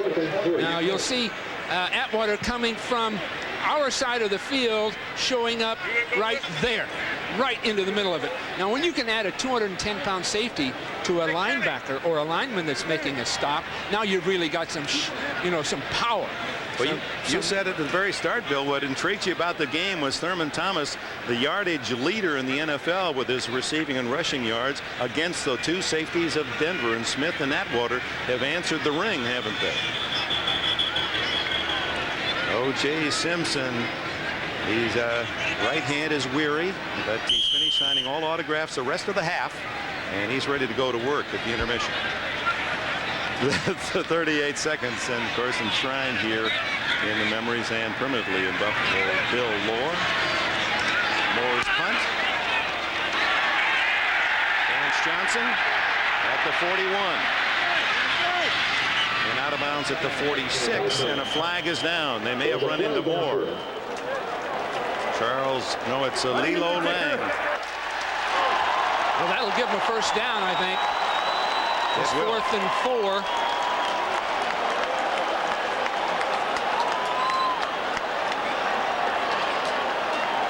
Oh, gee. Goodness, he barely touched him. Oh, gee. 21. It's a 5-yard penalty. Now, that wouldn't be called 1 out of 20 times in an NFL league game. Why that call was made, we would all wonder. No contact, no intent of injury, no attempt to damage. The punt's away. So the Bills now with 29 seconds will be able to run out the clock, one would assume. They bring in Metzelars. That's an indication they're going to go to just give the ball and run. In fact, they have Andre Reed playing a safety position back at the 15. Listen to the fans in Buffalo. Some are disgruntled. They're used to a lot of points and lots to go with in that Kelly-directed offense, but Marv Levy wants them in the locker room to talk over how can we beat this Denver defense. Final seconds of the half. You see Ted Marchibroda in front of Levy, and a potential head coach in another week. He's one of the leading candidates for the Indianapolis Colts. I'm really surprised, Dick, that they didn't go for the Hail Mary kind of pass down the field. I really am. So the end of a half. Surprising indeed. High-scoring Buffalo held to a scoreless tie by Denver. This is the Domino's Pizza NFL Live Halftime Report. Brought to you by Domino's Pizza. Nobody knows like Domino's how you like pizza at home. And so, as they used to say around the old neighborhood, go figure. The Bills and Broncos play 30 minutes of football, a scoreless half. In last year's AFC Championship, the Bills led the Raiders by 41-3 at the half. So despite some missed opportunities with the 3 missed field goals, Denver is faring much better than that. Let's get halftime reports, beginning with OJ on the Bills side. Juice? Well, Bobby, I guess you can. You said it the best way you can say it. Go figure. I spent the last 2 offensive series right on the Bills bench, listening to as the players came off the field. Each time the linemen were talking to one another, what did they do? Backs were saying, what happened? The Bills are totally confused. Whatever Denver is doing defensively, the Bills just haven't been able to adjust to it. They don't know exactly what it is. Everyone's saying, well, they're running basic defense. They're just playing good defense. James Lofton told me coming up to the tunnel, they're doing nothing special. They're just playing good defense. But it seems to be a lot of confusion, and you got to give the Broncos credit, and I think the Bills should feel lucky at this point. Will, what's happening on your side of OJ, you're tunnel? right in the numbers. I talked to 3 of the Broncos players. I asked Dennis Smith why you're having such great luck. He said 3 reasons, Will. Our pre-snap reads are great, which means their defensive coordinator, Wade Phillips, has done a great job looking at Buffalo during the week and figure out their different sets, what they will do out of those sets. He said second, after the read, we're disguising our coverages. We're giving Kelly and those guys plenty of problems trying to figure out what we're going to do. And then we're playing hard and getting to the ball. I talked to David Treadwell, the kicker. He says, I'm just going to keep on kicking. I hit the ball well. The wind moved it a couple of times. I talked to nose tackle Greg Cragen. He says, we're right where we want to be. This is what we hope for. Now we feel we can win. Back to you, Bob. All right, well, this is the first time all year long that Buffalo's been held scoreless in the first half and on their home field yet. And their offense has been so potent here at home. What is Denver doing? Well, number one, Denver's defense hasn't had to play too much the first half. But in the first couple of series when Denver was on defense, Buffalo made a couple mental mistakes. They turned a couple of the Denver guys loose. Simon Fletcher had a real good sack here, you see right here. They just turn them loose. They don't account for them. And this kind of disrupted the Buffalo offense for the entire first quarter. They never did settle down, and they weren't able to sustain too much. But the main thing Denver's doing is they're mixing in the run blitzes on first down and hoping they catch either a run and play or a little play action pass from Kelly. And they're doing a pretty good job disrupting them right now. All right, on the other hand, somebody could say, look, Buffalo comes in here an 11.5-point favorite. Denver gets some opportunities. Cragen made the great interception. They get 3 makeable field goals. Reasonable to assume they could have made 2 of those 3. They could be up 6-0, maybe 9-0. Do those blown opportunities haunt you when you're this big of an underdog? Well, I think they might wind up haunting Denver, but I have to give credit to Buffalo's defense too. Denver's had tremendous field position the whole first half, and Buffalo, somehow or another, the missed kicks, has been able to hold them out of the end zone. So Buffalo's defense is surviving pretty well also. Before the first 2 missed kicks, there were sacks, one by Wright and one by Smith. They didn't take Denver out of field goal range, but they did make the field goal attempts by Treadwell longer. No, but he had plenty of distance. He just missed the kick, hit the pole a couple of times. But Buffalo's got to feel pretty good about their chances too. All right, now up next, as we continue at halftime from Buffalo, we'll show you just how we settle the score in our season-long upset special selections. Will McDonough gets to live the good life as we come back after this. When American drug agents is the Domino's Pizza NFL Live Halftime Report. Brought to you by Domino's Pizza. Nobody knows like Domino's how you like pizza at home.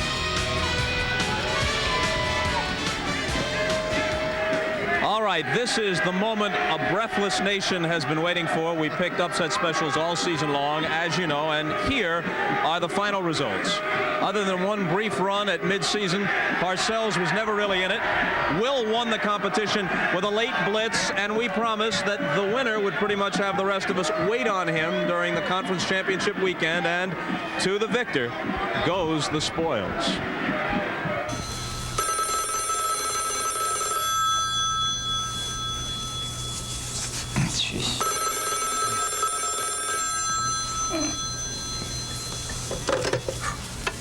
Hello. morning, Mr. McDonough. This is your morning wake-up call. 6:30 already? Can you do me a favor? I put my order in with room service last night. Could you tell them to hurry it up and get it up here? I'm stopping. Thanks.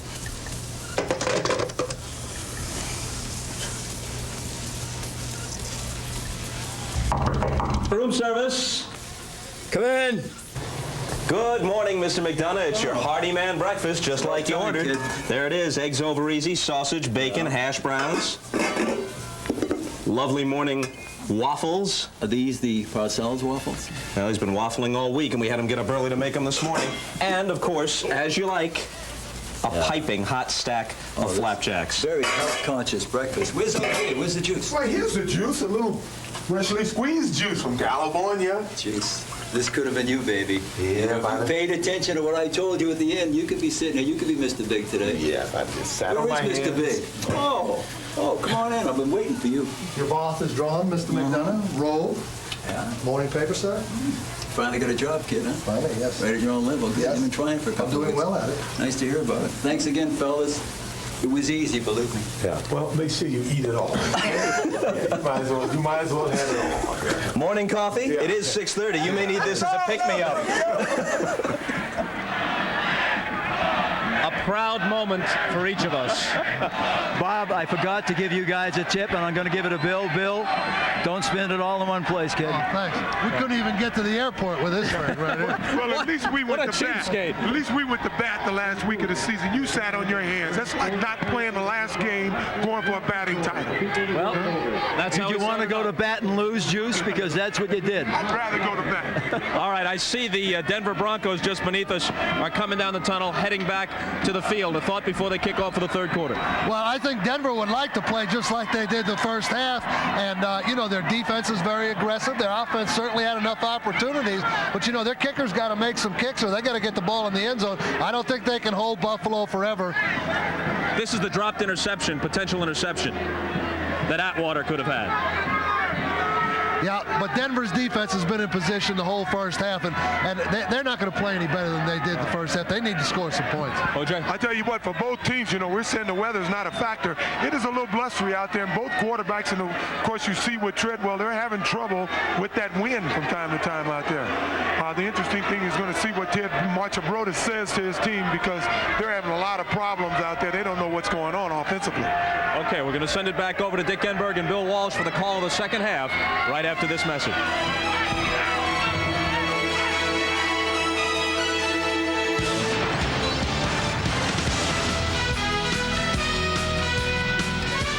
The second half here at Rich Stadium, a stunning scoreless tie that certainly has some of these Buffalo Bills fans in shock. We weren't shocked when we read the news earlier this week that 15 finalists for the Pro Football Hall of Fame included you, Bill, and I know you were very proud when you heard that announcement. Good luck to you. Well, thank you very much.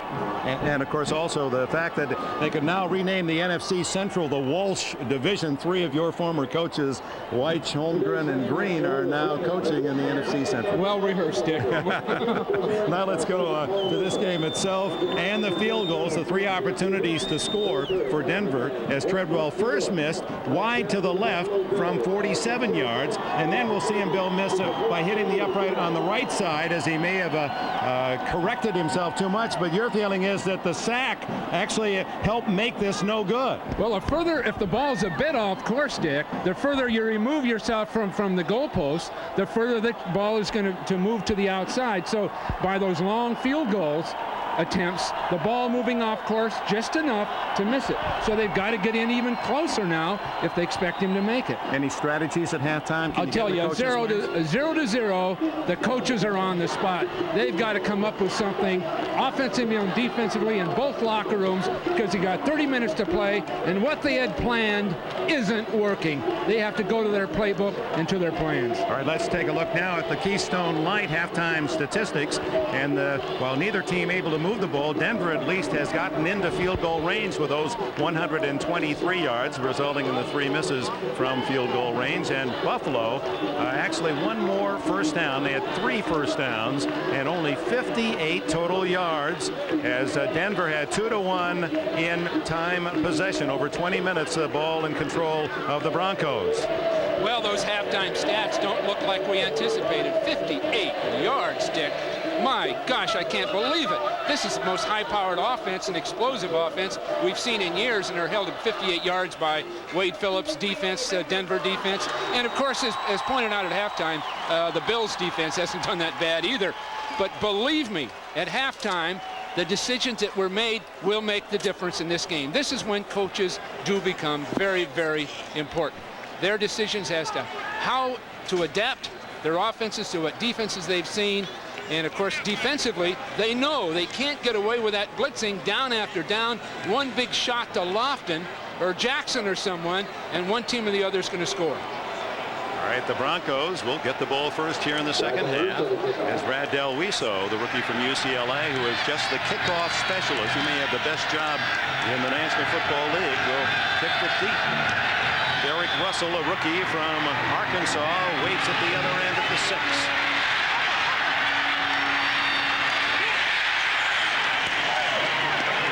Tackle made by number 99, Hal Garner. And these guys are intense, huh? Woo. You can see that kickoff coverage, typically in a championship game, is so intense. They just break right through blockers. Only one turnover in the first half, and that was that exceptional interception by nose guard Greg Cragen of Denver, but a missed field goal by Treadwell. From the 23, Michael Young to the left, and Russell to the right. Gaston Green, and no gain there as Carlton Bailey read it well. Bailey from North Carolina replacing Ray Bentley at that inside linebacker position this year. Well, look at that size, 245 pounds, and he runs 4.6. And when he knows where the ball is, he gets there. He attacked that play. There's just got to be something else in the repertoire of both these clubs to break this game open. Bailey and Shane Conlon pushing and shoving the two Buffalo linebackers. Getting in position. Elway, good protection. Now it breaks down. And he has to dive out to the 25-yard line. Leon Seals, Dr. Sack, number 96, walking him, and a flag is down. Well, it was all Bailey. Bailey blitzed all the way around outside everybody, and Elway had held the ball too long. And he has got a problem. There was no flag on the play. Flag fell out inadvertently. No flag. Elway's limping. Ball at the 25, a gain of a couple for Elway, 3rd down and 8. Yeah. Not a good sign as Elway flexing that knee. Gary Kubiak is the backup. He's trying to work up in between people. Didn't see anything significant at all, but he is hurting. May have just jammed that knee. Elway shouting to his center, hurry up here. Trying to kickstart the play. He gives to Vance Johnson, who's tripped up in the backfield. Jeff Wright. Wow.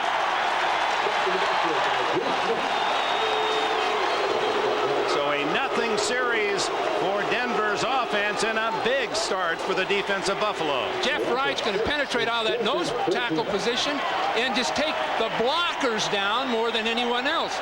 They didn't have to make the tackle. They took away the blocking. Buffalo is going to get about its best field position of the entire game off this kick by Horan, with Clifford Hicks at his 42.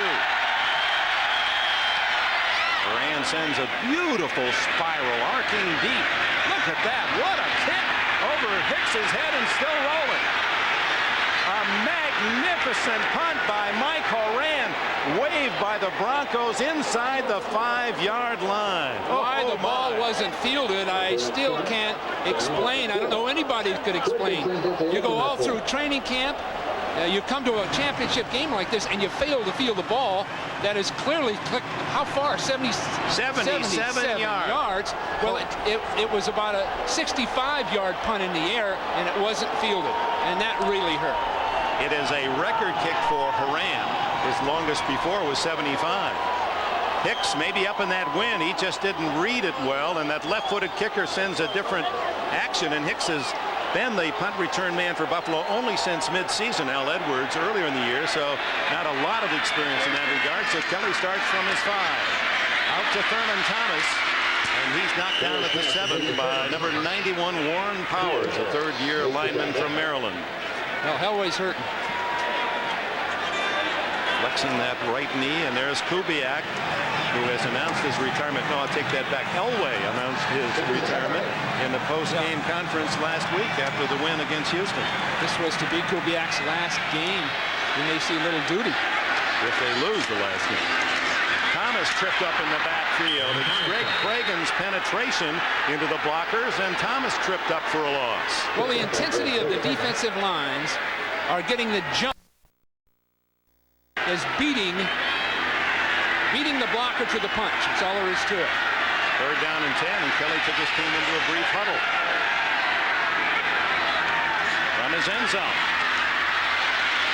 And out over the middle to Andre Reed, and it's Reed's first catch, and he's close to a first down. Reed, who had 81 in the season, had 4 last week, 2 for touchdowns, and not until the second half today does he get his first grab. Is it good enough for a first down? And that was really a broken play. Kelly had to come outside, as you noticed, and Reed had to change his pattern to get open. So that was not a designed, rehearsed play. That was strictly individual effort. They spot it right on the 14, so it's a half-yard shy of a first down and more into punt. I think that Elway thing's the most significant thing thus far in the game. Not the non-scoring. Elway looks like he's really going to be handicapped in movement. The 5 bruise. Here's Moore's punt, end over end, and a fair catch by Vance Johnson at the 50-yard line. So thanks to Horan's 77-yard punt, exchange of kicks all in the favor of the Broncos. Coverage of the AFC Championship is brought to you by Saturn, a different kind of company, a different kind of car. By Pepsi. And by Dean Witter. There are many ways to measure success. Dean Witter measures success one investor at a time. Powerful Niagara Falls. Many gave Denver about as much chance today against Buffalo as clearing the falls in a barrel. But the Broncos defense brilliant. And now an exchange of punts worth 40 yards. And Denver takes over at midfield. Elway, plenty of time, and it's deflected by Smith, incomplete. Bruce Smith. Dick, you recall in the first quarter, Elway tried the same play pass, and he wanted to hit Sharp deep down the field. He couldn't get away with it a second time. You see the pulling guard, Rydell, that time really didn't get his job done. Elway had to rush it. But the point is, they went to the special play the second time, and it didn't develop. Smith a factor today, although his bad knee really restricts him. He's not the great player that we saw all of last season. Draw play, and it's open for Green. Caught from behind by Cornelius Bennett. Green was going to make good yardage, and there's Bennett on his heels. Well, if you love defensive football, this is your day. Bennett will come underneath. You see what he does? He starts outside, takes away the blocker's leverage, and then breaks back inside of him. Now, there may not be another man in the league. Maybe Derek Thomas, fast enough to do that. Go out and then come back in and make a play. He just took tight end Clarence Kay and threw him 240 pounds, just threw him off the line of scrimmage. Started out and then came back in and made the play. On 3rd and 9. Elway has a man, Johnson, and he can't make the play. Clifford Hicks blindly leaping and timing perfectly to break it up. Well, Johnson was open. They finally got a guy open, and Elway didn't get him the ball. Now, this is the way to beat these kinds of defenses. Put that ball up, and it's just underthrown enough that the recovery was made by Hicks, and you have to give Hicks credit for recovering, but he was beat bad at the start of the play. Well, here's Horan. He's in the all-time NFL playoff book with his last punt. You think of the thousands of punts in NFL playoff history. Officially 76 yards. His last kick ties a record that goes back to 1935. He sends this one toward the end zone, and Hicks back backs away as it goes into the red Bills area, and it's the touchback for Buffalo at their own 20. Timeout, 9:44 left in the third period. Still no score. The Broncos and the Bills playing for a shot 2 weeks from today at the big party in Minneapolis, Super Bowl 26. Thurman Thomas, their star running back, has 37 yards rushing today. He told O.J. Simpson at halftime that there were no corrections, no adjustments made in the offense. They're just going to try to hit a big play against a mistake in the Denver defense. What's your reaction to that? Well, there has to be a phase of the game plan that accounts for heavy blitzing and penetrating defenses, and apparently they felt that they had the answer to it. That you would have to think there are things they can go to now, especially getting the ball to the outside receivers. Another misdirection going to Thomas. Breaks a tackle, breaks another. And on a solo effort, he skids out of bounds 1 yard shy of a first down at the 29. Meanwhile, on the Broncos sideline, they're rubbing some of that hot ointment into the deep bruise on the thigh of John Elway. You know, the problem with this, Dick, it could preclude a great comeback in the fourth quarter with Elway. If he cannot run and is not mobile, it takes away a lot of what he did last week. So that could affect the fourth quarter, the final minutes of a ball game, even though he can function halfway decent in the meantime. It's 3rd and a half yard. Safety's right up in there. And Thomas hit, but spins forward and has the first down. Just he made it. He barely made it.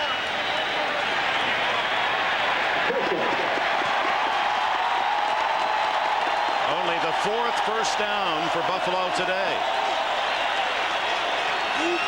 Now you're going to see safety coming right up into the play prior to the snap and right up on top of the ball. So there isn't anywhere to go. On first down, Kelly. Complete to Beebe, and he's tackled immediately by Michael Brooks at the 6-yard line to pick up a 5. Brooks did a great job of Bruce Smith being attended to. Could be that knee would be a logical guess. Yeah, it looks like he may have a cramp because most likely he hasn't been able to work out. Consequently, he's not in physical condition to be able to do some of these things. Off a blitz, and Kelly had to hurry. What a catch by Thurman Thomas. He was flat on his back. For a game with no score, we've had some spectacular Here's action. An unblocked man, and Thomas somehow makes the catch. Now, he's not going to be able to do that very many times. Fletcher was all over Kelly. That's a highlight catch. Reverse to Reed with blockers. Atwater can't get him, but does get enough to push him out of bounds, but it's at the Denver 40. Well, with everybody focusing in, funneling into the ball, the reverse was inevitable. And finally it was called, and there was a big hole. Jim Kelly makes a key block as the whole thing starts. You see Kelly right there making the block, right on the spot. Buffalo in the scoreless game at the 40 with a first down. And now it's Thomas, and it looks as if the Bills offense becoming on track. That's 7 more.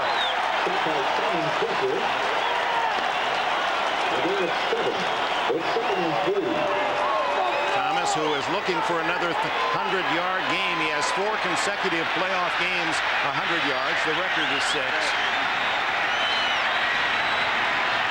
Another call for Thurman. And he ducks across the 30, first down. Well, Simon Fletcher blitzed from a deepened position that time, and we could start getting a fatigue factor in that defense, Denver's defense. Kelly shouting out the signals in the no huddle. Now this is when the fatigue factor sets in. If he can make a series of first downs, the defense will start to suffer for it.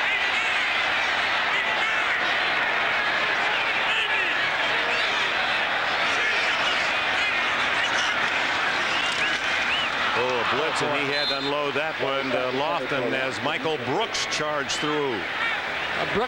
Brooks blitzed inside, and he's getting now. He's going to blitz in here. The penetration here stops Kelly from throwing that 3-step drop pattern. Here it comes. There's so much penetration right there. You see Thomas couldn't get there in time, couldn't make it in time to effectively block. This is the deepest penetration by the #1 offense in the National Football League. The Bills to the 29 of Denver, 10th play of the drive. And off to Thomas. A play that Denver likes to run with Steve Sewell back in the shotgun with Elway. It gains about 4. Simon Fletcher, another tackle for Denver. 3rd and 6. Make it closer to 7.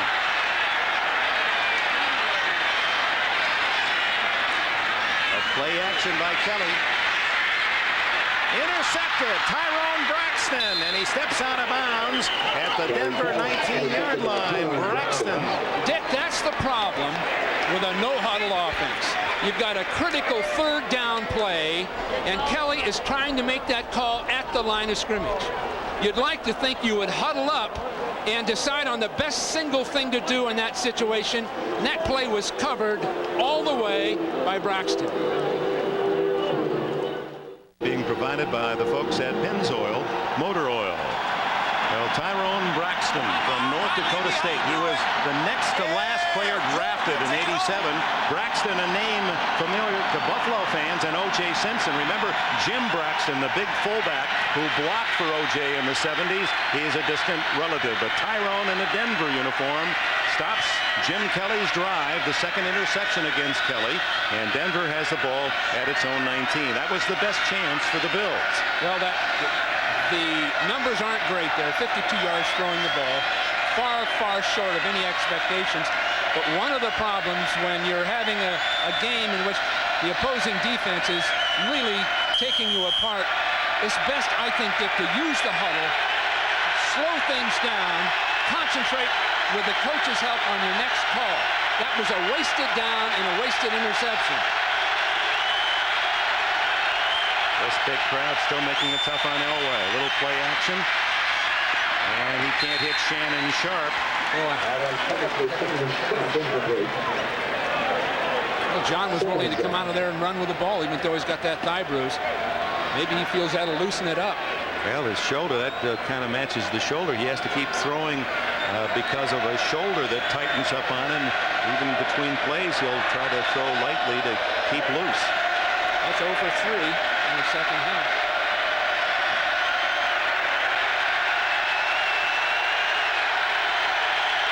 Young to the left, Russell to the right. Little screen, it's intercepted by Bailey. Carlton Bailey, touchdown.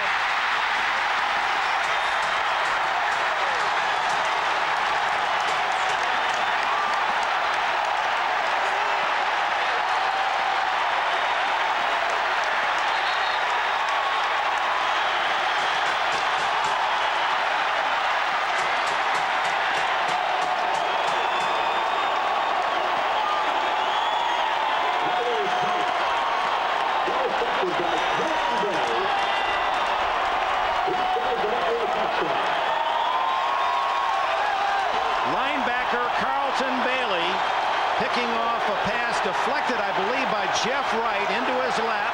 And Bailey, an unlikely offensive hero, has the first points of this game. Well, you have to say Jeff Wright, number 91, is really the guy that recognized the screen. 7-0 as Scott Norwood adds the extra point. Carlton Bailey, who had 1 interception in his NFL career, gets an interception for a touchdown. Mindful of A.J. Dewey of the Miami Dolphins. In that game that was scoreless with the Jets, it was Dewey with 3 interceptions, 1 for a touchdown. Remember, 10 years ago when Miami beat the Jets. Well, it's very clear. The first middle screen we saw in the first half worked for big yardage. But watch these defensive linemen, especially that one, recognize the screen coming up. Elway wants to throw the middle screen. I watched Jeff Wright. He says, wait a minute here. Wait a minute. He's the guy that bats the ball, and then Bailey's in the position to intercept it. So those special plays, like that middle screen, you've got to be very, very careful of repeating them. Dan Reeves.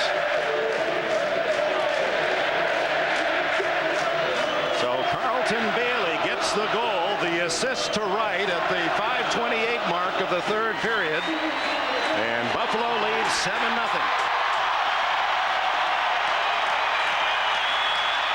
Alton Montgomery and Derek Russell for Denver. Let's just see the impact emotionally on the Broncos of that quick turnaround. And of course, this crowd is going to really make it tough. Alton Montgomery, second-year man from Houston. High tackle from Carwell Gardner and Clifford Hicks. Denver goes to work at the 25. A reminder, next week on Sunday, an NBA doubleheader. You'll see first the world champion Bulls and Michael against Isaiah Thomas and the beloved Detroit Pistons. And then it'll be Portland and Phoenix with superstars Drexler and Johnson. It starts at 12 noon Eastern time. A big day next Sunday, to be followed the doubleheader in basketball by the final round of the Bob Hope Desert Classic. Now the noise will be there. Now the crowd is in it.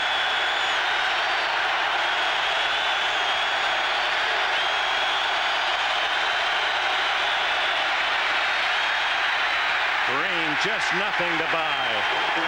Jeff Wright again. Andrew Smith with a tackle.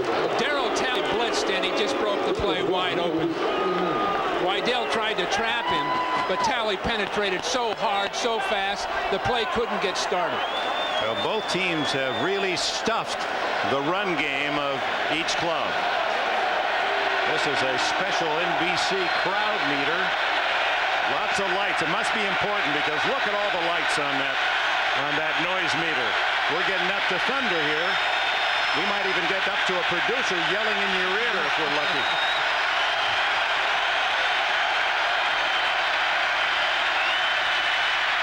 Underneath it goes to Vance Johnson. And Johnson fumbles the ball. And Bailey almost got another turnover. Denver recovers. Leonard Smith made the hit and Dave Wydell recovered. Wydell had to really be hustling back. He just happened to be there, or the game would have really taken a very negative turn for Denver. That would have been it. Now, you've got to protect the ball in this situation. And it's a great job by Smith of dislodging it. But Wydell came from out of nowhere to save that play. Sure looked like Bailey was going to get another big one, didn't it? Look at that 54. Ooh, just taken away from him. But now the running effort in that situation, you don't run laterally across the field. He needed a first down. He's trying to make a big play out of a short gain. It is not enough for the first down on the fumble recovery, so 3rd and inches for Denver. Well, I know where not to run. That Buffalo defense between the tackles has just been too much for Denver all day. I'd assume they'll run that play pass we've seen before and hit Sewell in the flat.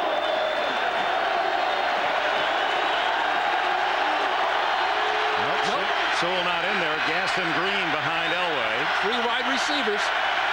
Now Elway typically sneaks in this situation, but they are loaded up inside.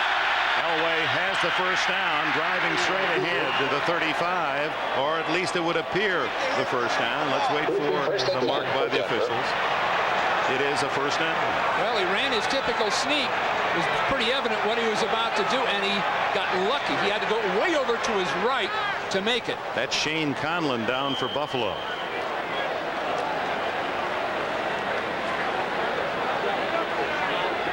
Conlon, the great star on the national championship unbeaten Penn State team of '87, and then a #1 pick. He's a local lad, 70 miles.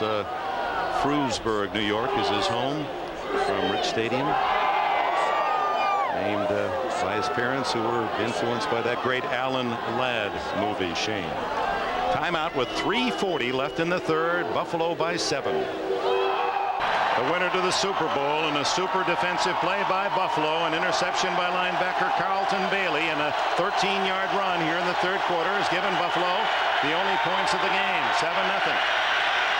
Elway on first down to Green, and Green caught by Leon Seals from the backside after a pickup of almost 4. Both teams are having a terrible job of cutting off the man on the backside of the play away from where it's going and take.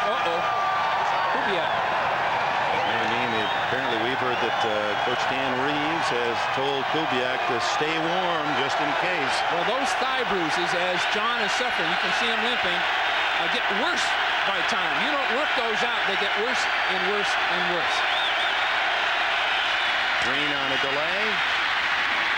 He's to the 44-yard line, 2 yards short of a first down. Carlton Bailey, the tackler. So 3rd down and 2 as Gaston Green back into the huddle. Green, who was picked, I believe he was one of those picks in that huge 3-corner deal with Eric Dickerson, Indianapolis Colts, and Cornelius Bennett here to Buffalo, and just didn't materialize as a runner for Johnny Robinson's Rams. But what a season. Goes to the Pro Bowl with 1,037, and this his first year in Denver. He's out. Gee, look at this. Elway by himself on 3rd down and 2. He's got 4 men now to the right. And then he throws left for Sewell. And no penalty as Nate Odom's riding him hard, able to break up the play. They had Sewell outside on Odoms. And just trying to get a one-on-one and go for everything. Now it looks as though Odom sort of hooks Sewell's arm toward the end of this play right there, but that's the way you interpret a good play nowadays. At one point that would have been very quickly called pass interference. But again, Denver looking desperate, acting desperate. Moran with 2:07 left in the 3rd period. This one is short and Hicks lets it bounce. And another good Denver roll, and Alton Montgomery stops it at the 11-yard line. A 46-yard punt, no return by Mike Moran. That last 3rd down call was pure desperation. It really was. I don't know if that's Elway or with a jacket on, can't read a number. Well, they're trying to, that muscle has a heavy contusion and is starting to tighten up on it. And typically they tighten up and there's no relief. There's a lineup tonight on NBC. We'll give it to you in more detail later. As Sherman Thomas looking for a hole, and he just finds Michael Brooks up high, number 56, and Mike Kroll 51. So tonight, prime time begins with Erie, Indiana, followed by a special episode of the Torkelsons. Hey, the country hotter than ever. Some of our favorites, Crystal Gale and Steve Warner. And hey, a special guest star, Merle Haggard, one of the Hall of Famers from CNW. NBC's Hot Country Nights, and that, well, get ready to shake tonight. Tremors, Kevin Bacon, Reba McEntire tonight on NBC, the movie. Thomas is on the sideline, Dick. It looks like he was hit in the face or in the eye or something of that nature. That tackle was up really high. And Thomas, who has been such a durable back for Buffalo in his 4 years, and that accounts for those high numbers, so productive, helps to the sidelines. You'd almost have to say it'll take a great defensive play by Denver to get the ball, to get it back. Here's Kelly on the scramble. And he's out to the 20, close to a first down. Michael Brooks makes the tackle. Let's go back to the previous play as Thurman Thomas was injured.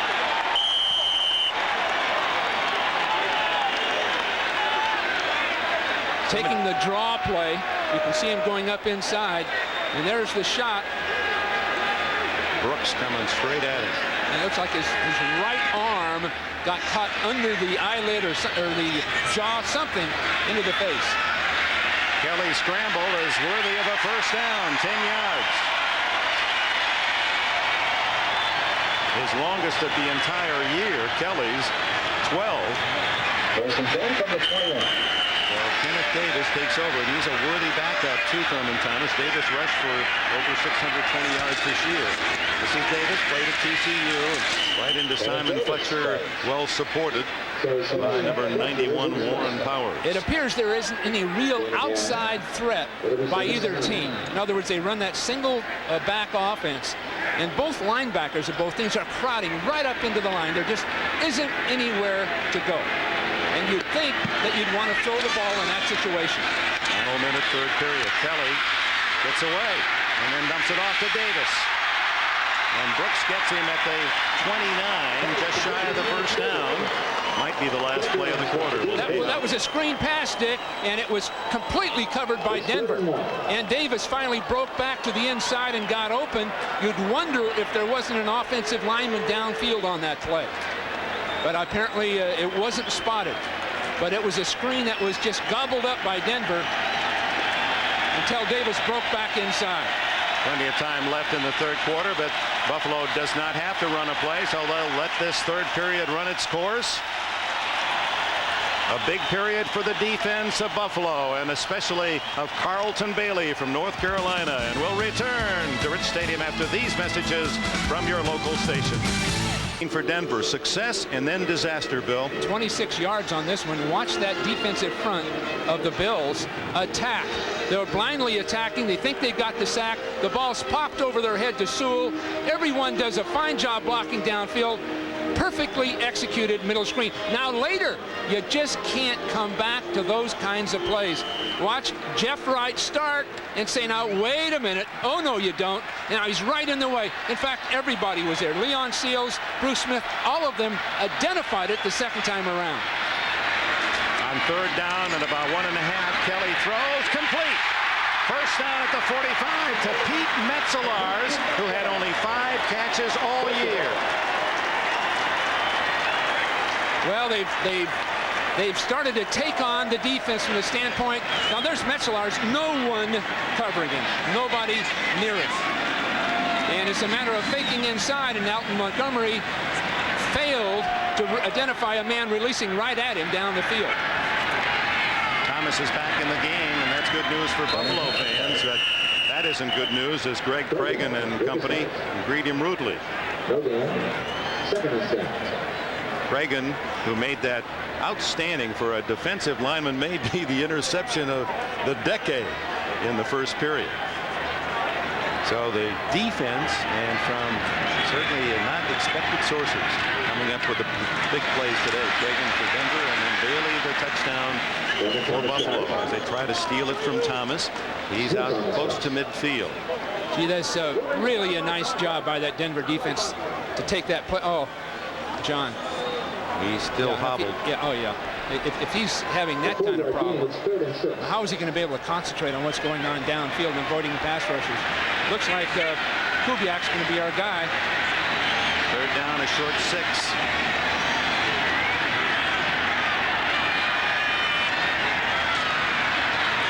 Kelly a lot of time. Someone must be open, and Lofton is fouled by Wyman Henderson. The flag goes down. Now, when you saw that play earlier by Odoms using his left hand all the way to ward off the defender, doesn't get the foul, but Henderson did something that did catch the eye of the same official. From our angle, it looked very much the same. Henderson's in good position, a good chuck. Oh, gee, there's no foul. There is no foul. There was no comparison. Now that's how subjective this game is. And that one same official who had certain contact against Odoms didn't call it, and here penalty, first down. That evidence is rather incriminating against that official, and this is an all-star cast of officials. This is a tough game to officiate. There was 1 point of contact, no deeper than 5 yards by Henderson, and there wasn't a second point of contact. There couldn't have been a foul. Oh, gee. That's Thurman Thomas being dragged down. Simon Fletcher is good. Fletcher came off his blocker in a beautiful shot, coming straight up the field and making the stop. Again, he came inside a tight end. The outside linebackers on both teams have done a beautiful job today. And Fletcher with great physical, athletic ability. 4-yard loss in the play. Over the middle it goes, and it looked as if Kelly wanted Lofton to go the other way, tried to stop his throw, and just slipped out of his hand. Well, the receivers didn't recognize the zone defense as Kelly did. James kept running, and it was a zone defense. You see Henderson not covering him, and you see Lofton was looking at a defender rather than setting down in the middle of people when he recognized the zone defense. Leading 7-0 early in the fourth quarter. The Bills 3rd and 14 at midfield. And it's Kelly going deep for Lofton, and there's no penalty this time, and the same official is involved, Doug Toole. incidental trip, apparently. Well, Henderson tripped, and he tripped Lofton. They're not calling that now. You see their feet get tangled up right in that area, and they both go down. But the man was beaten, the defender. He was beaten.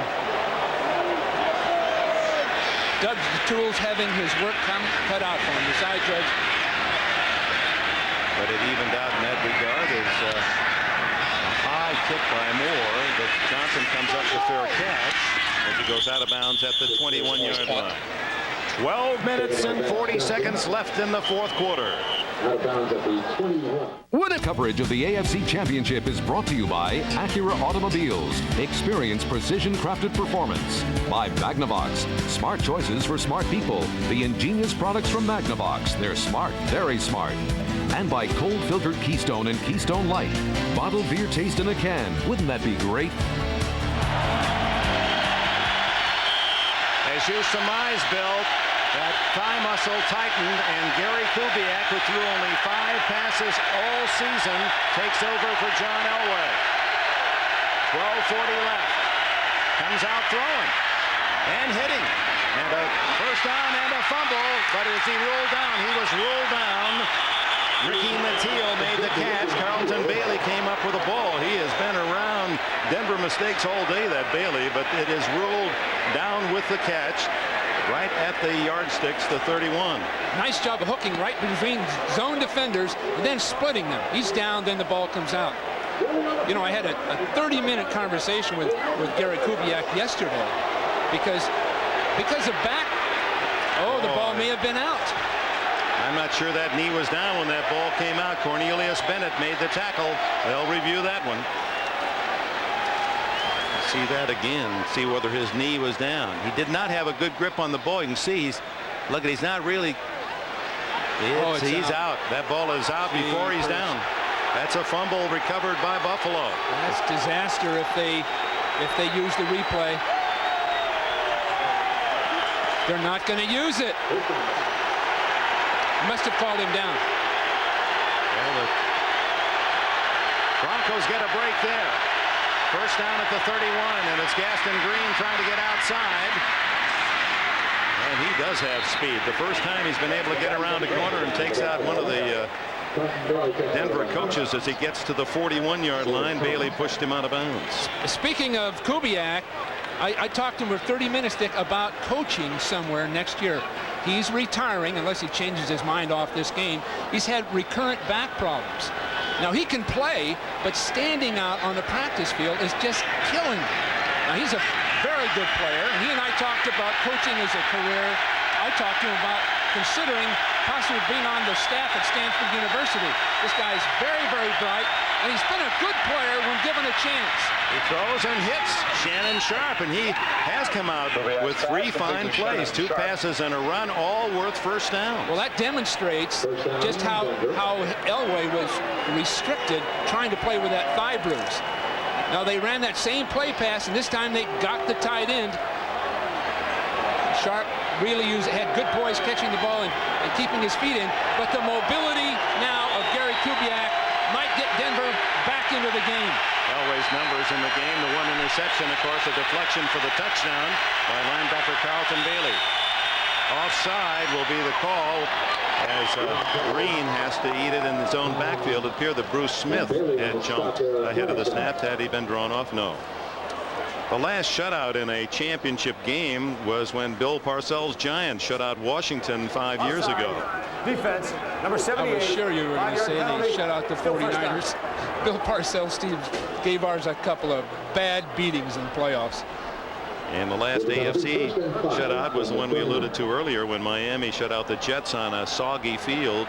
Orange Bowl, 14-0 10 years ago. That was the H.A. Dewey 3-interception game, 1 for a touchdown.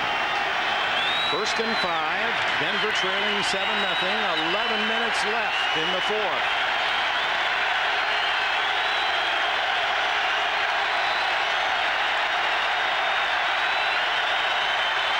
A blitz again. And it's Green on the draw for a first down to the 33. All Green had was a safety man left. He broke the line of scrimmage. All the blitzers were going to be running past him, and he had a chance to make the big play. Now you'll see people blitzing inside, and then he's going to break. And here's the last hope of stopping it. There goes the blitzers. There's that big clean hole, but there's the stop. Kelso made the tackle, but another first down as Kubiak has driven his team from the 20-yard line to the 32 of Buffalo. In what could be his last game if Denver loses. It's Green smothered for a loss of a yard as Conlon back in the game along with Darryl Talley to make the stop. Conlon really stuffed that play. Nobody touched him.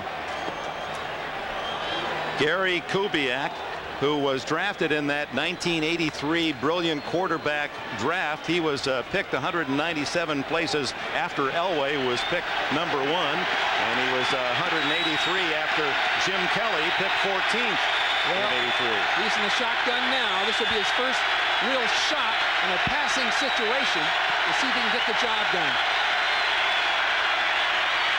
Oh my! It was Darryl Talley.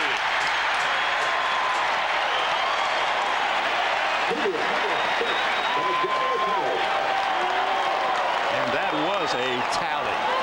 Well, Kubiak wanted to throw a screen pass to his right. You'll see Sewell coming this way, and he'll want to set it up with a lineman coming to the outside, but he just didn't have time to get it off. Talley was going to be there, right up inside on a blitz, and there's not a chance. Back to the 41-yard line. The loss brings up 3rd and 19.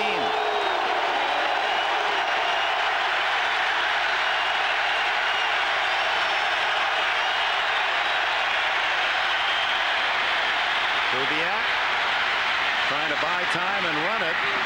Steps out of bounds where? They mark it at the 33-yard line. Not nearly enough, as he had 19 yards required on that 3rd down play. That's a tough one. They purposely rolled him out to his left. And if you're rolling left and somebody's chasing you, it's really hard to throw a right-handed pass.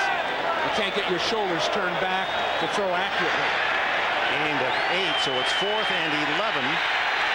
Dan Reeves is not going to punt the ball from the 33. That mystifies me. Dan knows what he's doing.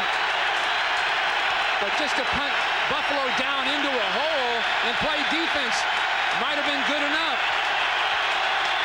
8.5 minutes left in the game. Kubiak underneath to Michael Young. He's twisted forward at the 23-yard line. It's going to be very close, but I believe about a yard shy of a first down.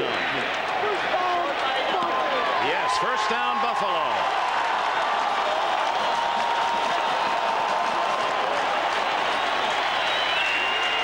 They needed 11. They got 10. Buffalo with a 7-0 lead. 8:15 remaining. Defense of the Bills talk it over with 8:15 remaining. The offense on the field for Buffalo. Jim Kelly fans abound.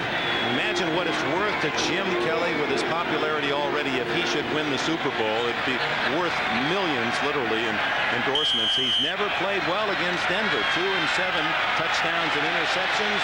And today, just an average day at best.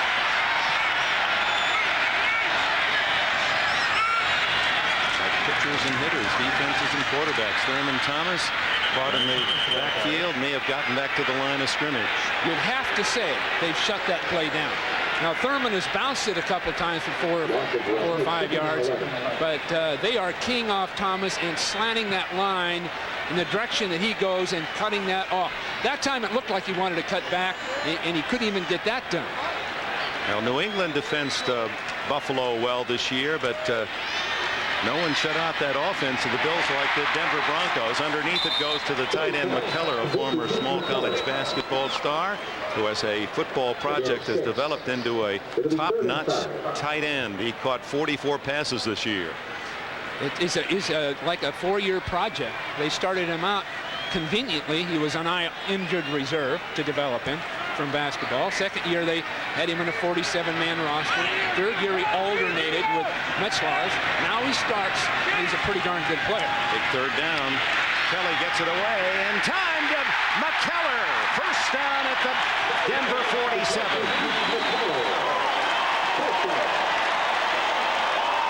That's as close as it gets. Fletcher had a sack, and Kelly got away with it. Meanwhile, Mecklenburg is trying to cover McKellar. That's a tough job. That's a big play on 3rd and 5, and Kelly showing his courage. There's the shot from Fletcher. Kelly knew it was coming. He has a linebacker mentality. Thomas, again, just a couple for the star runner of the Bills. Greg Cragen, the nose guard, making the tackle. And there's McKellar, who played at Jacksonville State of Alabama, Division II school, and they won the 1985 Division II basketball national championship over South Dakota State. He played in high school against Charles Barkley, so his education started early. Well, only 2 years of football before becoming an NFL player. One in high school, one in college. Out of the shotgun, Kelly steps up and hits Andre Reed, and Reed was really been stifled today. Hustles to a first down at the 35.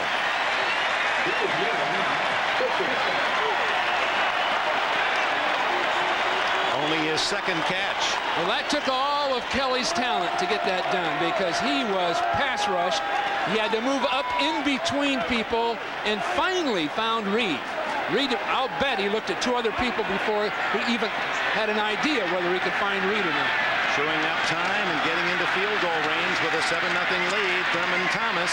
And surging to the 30 when it appeared most backs would have lost or would have been hit 2 yards shy where Thomas went down. And John Elway painfully watching as a spectator that deep thigh bruise sidelining him in this 4th quarter. David Treadwell, if you weren't with us earlier, the place kicker of the Broncos, missed on 3 field goals that would have given Denver a lead at halftime. He missed from 47 to the left, and then he hit the right upright from 42 and then kissed it again from 37.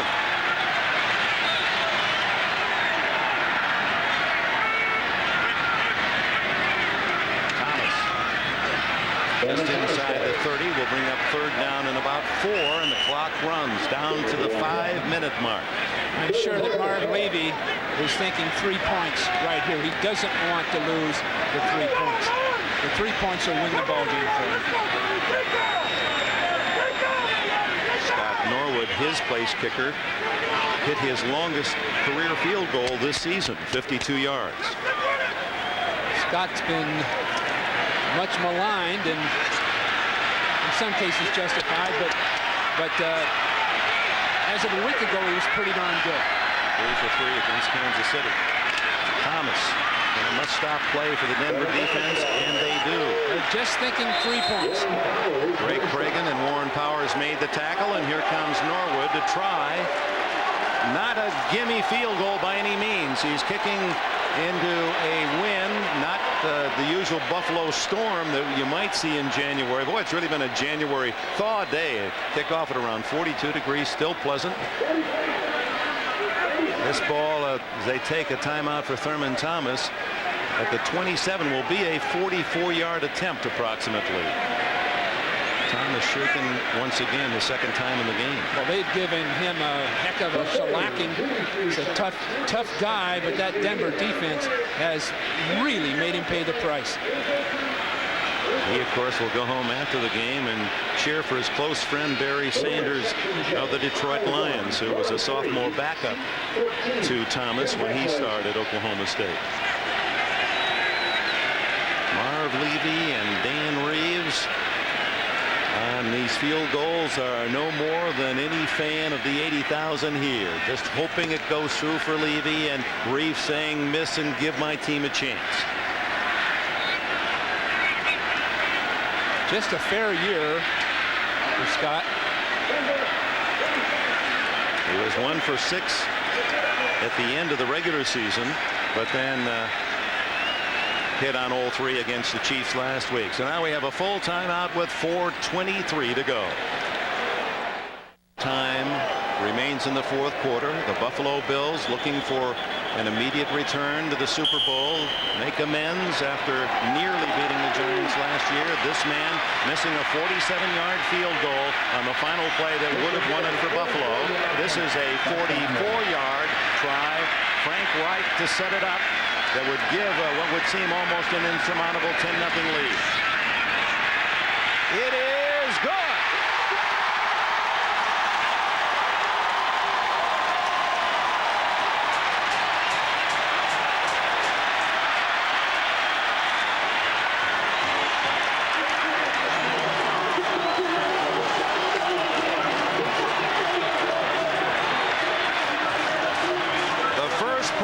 Manufactured by the offense today, 44 yards off the foot of Norwood. That was a drive that began after Dan Reeves decided to go for it on 4th and 11, and the Bills took over at their own 24. Well, Reeves, maybe prematurely, who would say he's a great football coach, but that going for it on 4th down and long yardage sort of cost him.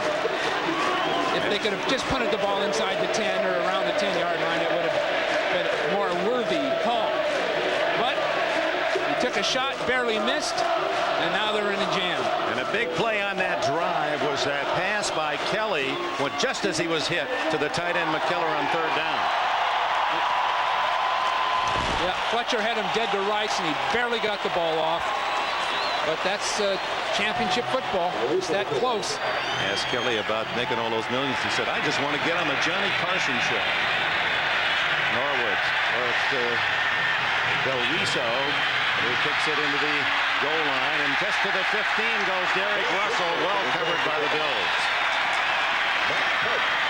And remember, Denver used one of the timeouts to apparently ice Norwood. There are photos from Pennzoil Motor Oil from our helicopter providing some of the scenics, including the Niagara Falls. Well, you know, if Buffalo goes on to win, to be honest with you, it's got to be heartening for the NFC because it appeared they had an almost unstoppable offense as of a week ago that would churn out 30 or 40 points.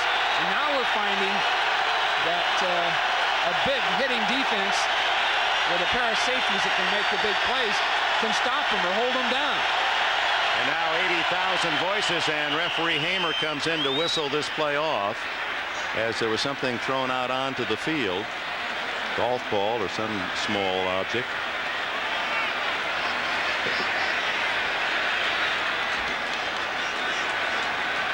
There it is. They'll play a let.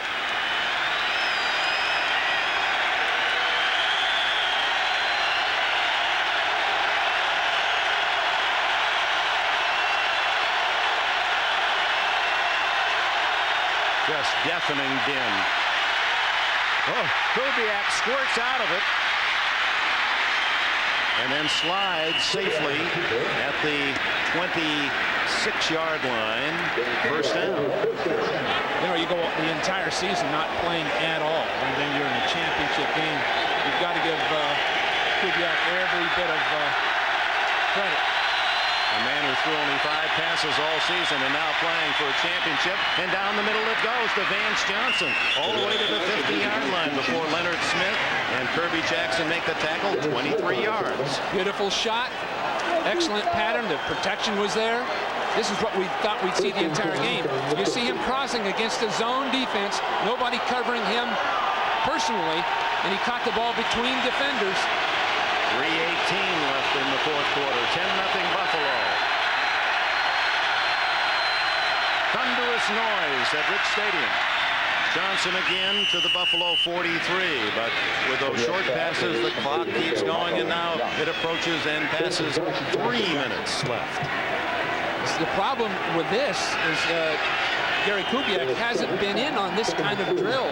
It's been all John Elway in week-to-week preparation. So Kubiak has to go back to training camp to remind himself of these kinds of plays. Veteran from Texas A&M. A blitz. And he sees the blitz and out of bounds. No, they will not give out of bounds. The hit made inbounds and the clock continues to run as Mark Jackson, who has been injured, activated today, has his first catch, playing with a fractured wrist. He wants him to down the ball to stop the clock. But thus far, that message hasn't been heard. Precious seconds with Kubiak not being well versed in this, getting no work at it at all for months.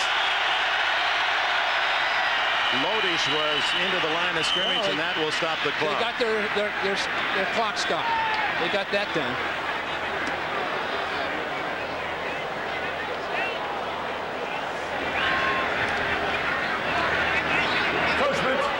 Defense, number 73, 5-yard penalty, still first down. There's a problem. Look at the ball real quickly here. See if it's moved.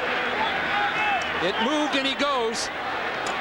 See, that is one of the systems used with all the noise as a signal to center. When he moves it, then if the count's 2, everyone silently to themselves go 1001, 1002. So at least they have some semblance. It's a way of countering the tremendous advantage the home crowd gives the Bills.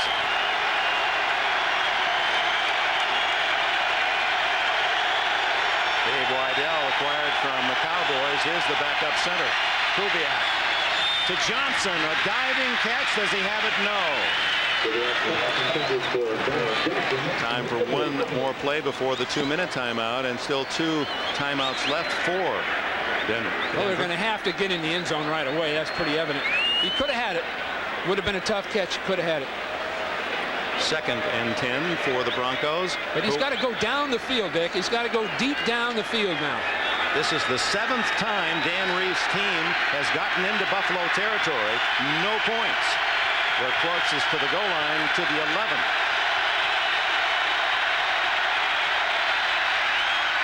Throwing for Young and Johnson. Did someone come up with it? Yes! In the crowd, Vance Johnson at the 10-yard line, and that is the 2-minute timeout. Comes at 1:53. Another of several spectacular catches today. Clifford Hicks on him. Look at that. Great catch. Great catch. Denver in scoring territory. 2 to go. A classic nail-biter, down by 4, less than 2 minutes to go. Steve Young proves he is the most valuable second stringer in the NFL. He runs, gets away again, goes to the 40, gets away again to the 35, cuts back at the 30, to the 20, the 50, the 10, he dives, touchdown 49ers. AFC Sports coverage of the AFC Championship is brought to you by the new Mazda. Mazda, it just feels right. Welcome back to Buffalo. Our director John Gonzalez, producer John Francis with the shots. Buffalo leading 10-0. No touchdown scored by either offense today. But Kubiak has Denver at the 10. Wide open is Johnson. And he fights to get out of bounds and stops the clock at about the 2-yard line. James Earl Williams, the #1 pick of the Bills a year ago, made the tackle. Williams made a beautiful tackle. He had one-on-one with a lot of room between both people. This is a heck of a tackle. Watch this, feet moving. Just does a nice job of keeping his balance. Often that would have been a touchdown with that receiver. They spot it at the 3-yard line. They can make a first down without a touchdown. Draw to Kubiak, and the quarterback is at the goal line. And now touchdown is the call. That was an excellent call. Nobody was there to stop it. They were all busy covering. Excellent call. Kubiak has done a great job. I don't think he'll retire now. What a drive engineered by this backup Kubiak, the veteran.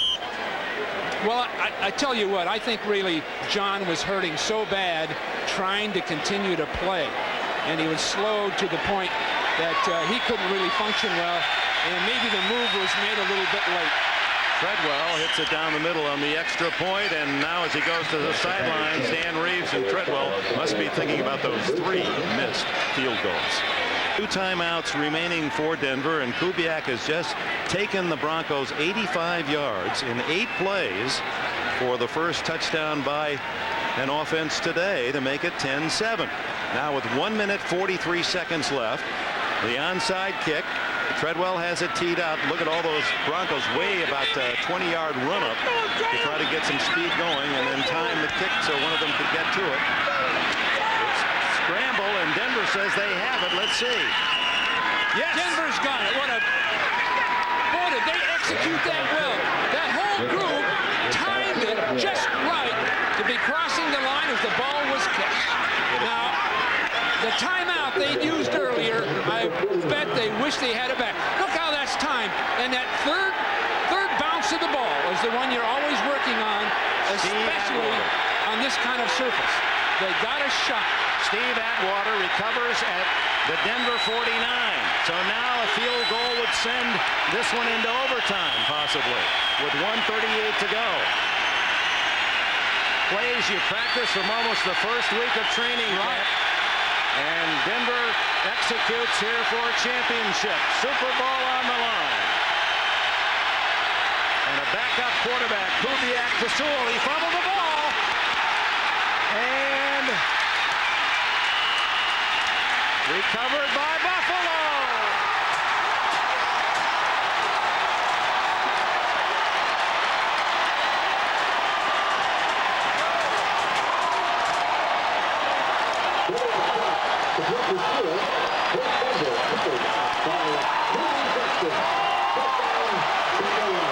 Sewell hit, and it appeared to be Darryl Talley was in on the play.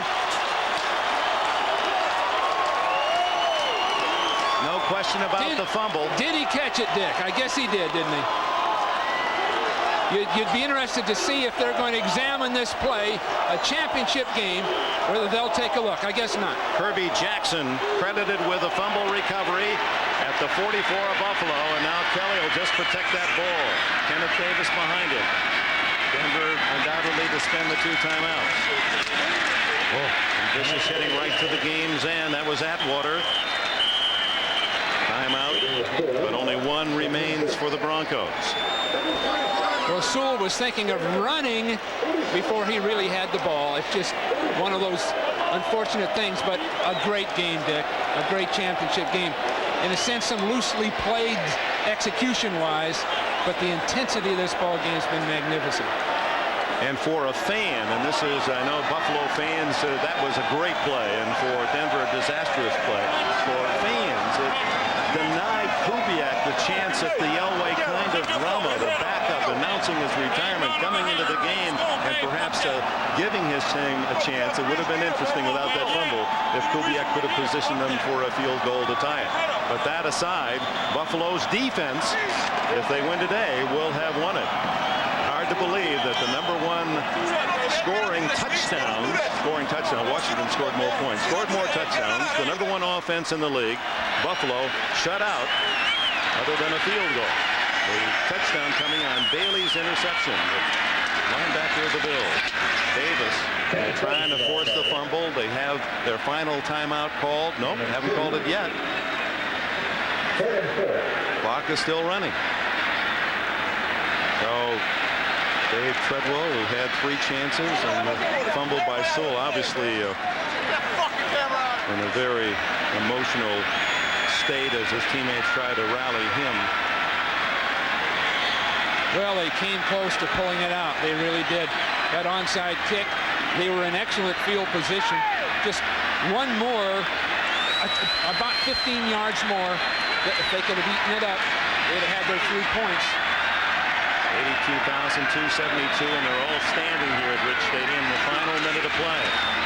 Davis smothered right at the 50, and now Denver calls its final timeout with 29 seconds left. And the Bills apparently will have to punt. We'll take this timeout. 272 of 105 no-shows, and I understand there's a warrant for their arrest here in Buffalo. And they have seen a great game, although low scoring. What a football town this is, too, Dick. I don't think I've ever seen anything like it. It's just the enthusiasm of this area for this team, the loyalty when the team wasn't doing well. You'd have to go to Denver to see something like it. Here's the punt as they go after Moore, but he gets it away beautifully. No one back for Denver. And it rolls passes into the end zone. And clock stops with 17 seconds. We'll have a complete post-game report for you. The Old Spice gang will be there with both locker rooms, the comments.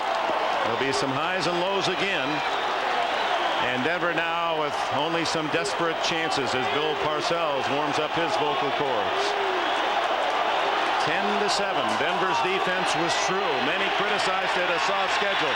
They proved to the NFL today that this was one of the best defenses in football. And Buffalo, enough character. I think the injury to Elway and then Elway continuing to play in a limited way really cost Denver. Kubiak. Got to get it down the field, throw it. And out of bounds quickly goes Michael Young, but that won't do it. And Kubiak hit as he throws, gets up slowly. 8 seconds left. Well, they're trying to get well outside along the sideline and then throw the ball, but he's really not making it.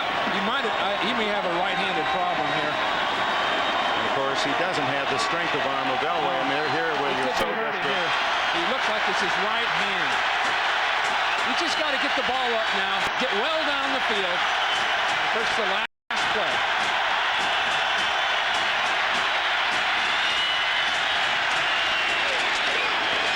Downfield to Johnson, but he's in the field of play, and that will do it. Buffalo Bills return to the Super Bowl.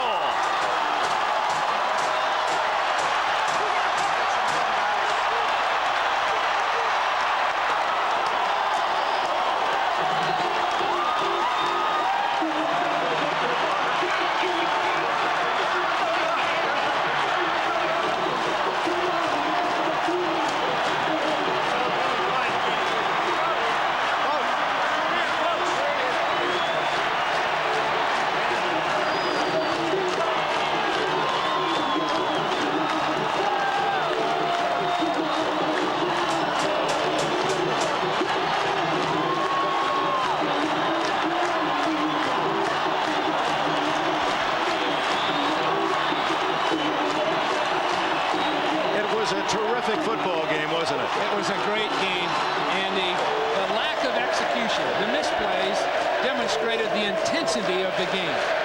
People got unraveled. They couldn't even think clearly with the pressure on both clubs. So I think both defenses played beautifully, and I think Kubiak did a fine job. Again, I say the Elway's injury and then his continuing to play really damaged Denver's chances. You saw Carlton Bailey was in the right place at the right time for that deflection by teammate Jeff Wright on a middle screen and ran in 13 yards for the only Buffalo touchdown that was the difference in the game today. 3 missed field goals by Treadwell will be digested with considerable difficulty in the Mile High City. And Scott Norwood hitting on his only chance, 44 yards to win it 10-7. You know, when you talk the Super Bowl, this may help the Bills. They'll be that much more intensely involved. They're certainly not going to be overconfident going into the Super Bowl. Final score, 10-7. You've been watching NBC Sports coverage of the National Football League. Now stay tuned for the Old Spice post-game report.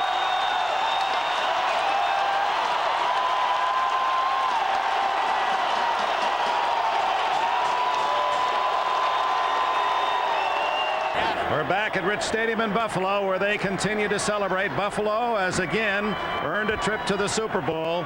And the Keystone Beer people are proud to salute Cornelius Bennett of the Buffalo Bills as today's player of the game. Keystone Beer, great bottled beer taste in a can. And coming up next on our post-game report, we'll visit both locker rooms, get the comments from the players who struggled in this intense defensive battle.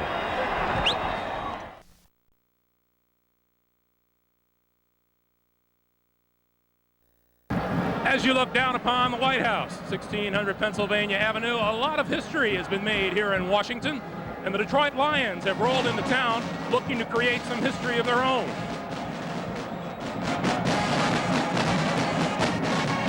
Well, Well, when you talk about the Lions and all they have overcome this season, you have to wonder how they made it to the NFC Championship game. Pat O'Brien has been wondering too. Pat? Well, we got some fans from Detroit here. I'm wondering how they'll hold up today against all these Hog fans here. But, you know, you travel around the country and you talk to people about this improbable season that the Lions have had.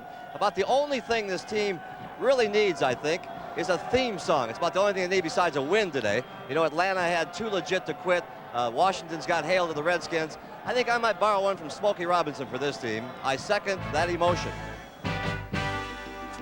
There are two reasons for all this. One, the Detroit Lions are winning. And two, inside a Denver hospital, a paralyzed Mike Utley still gives his thumbs up for his team. I don't have a cure for paralysis.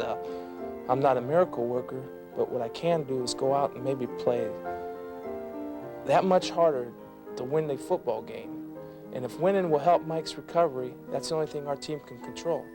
I tell you, you say that emotion doesn't help. You say that there's no emotion in professional football. You say you don't need emotion to win. This team begs to differ for that. Making the difference. Willis Reed's emotional moment did. A wounded Kirk Gibson's did. And you want emotion? Get the picture?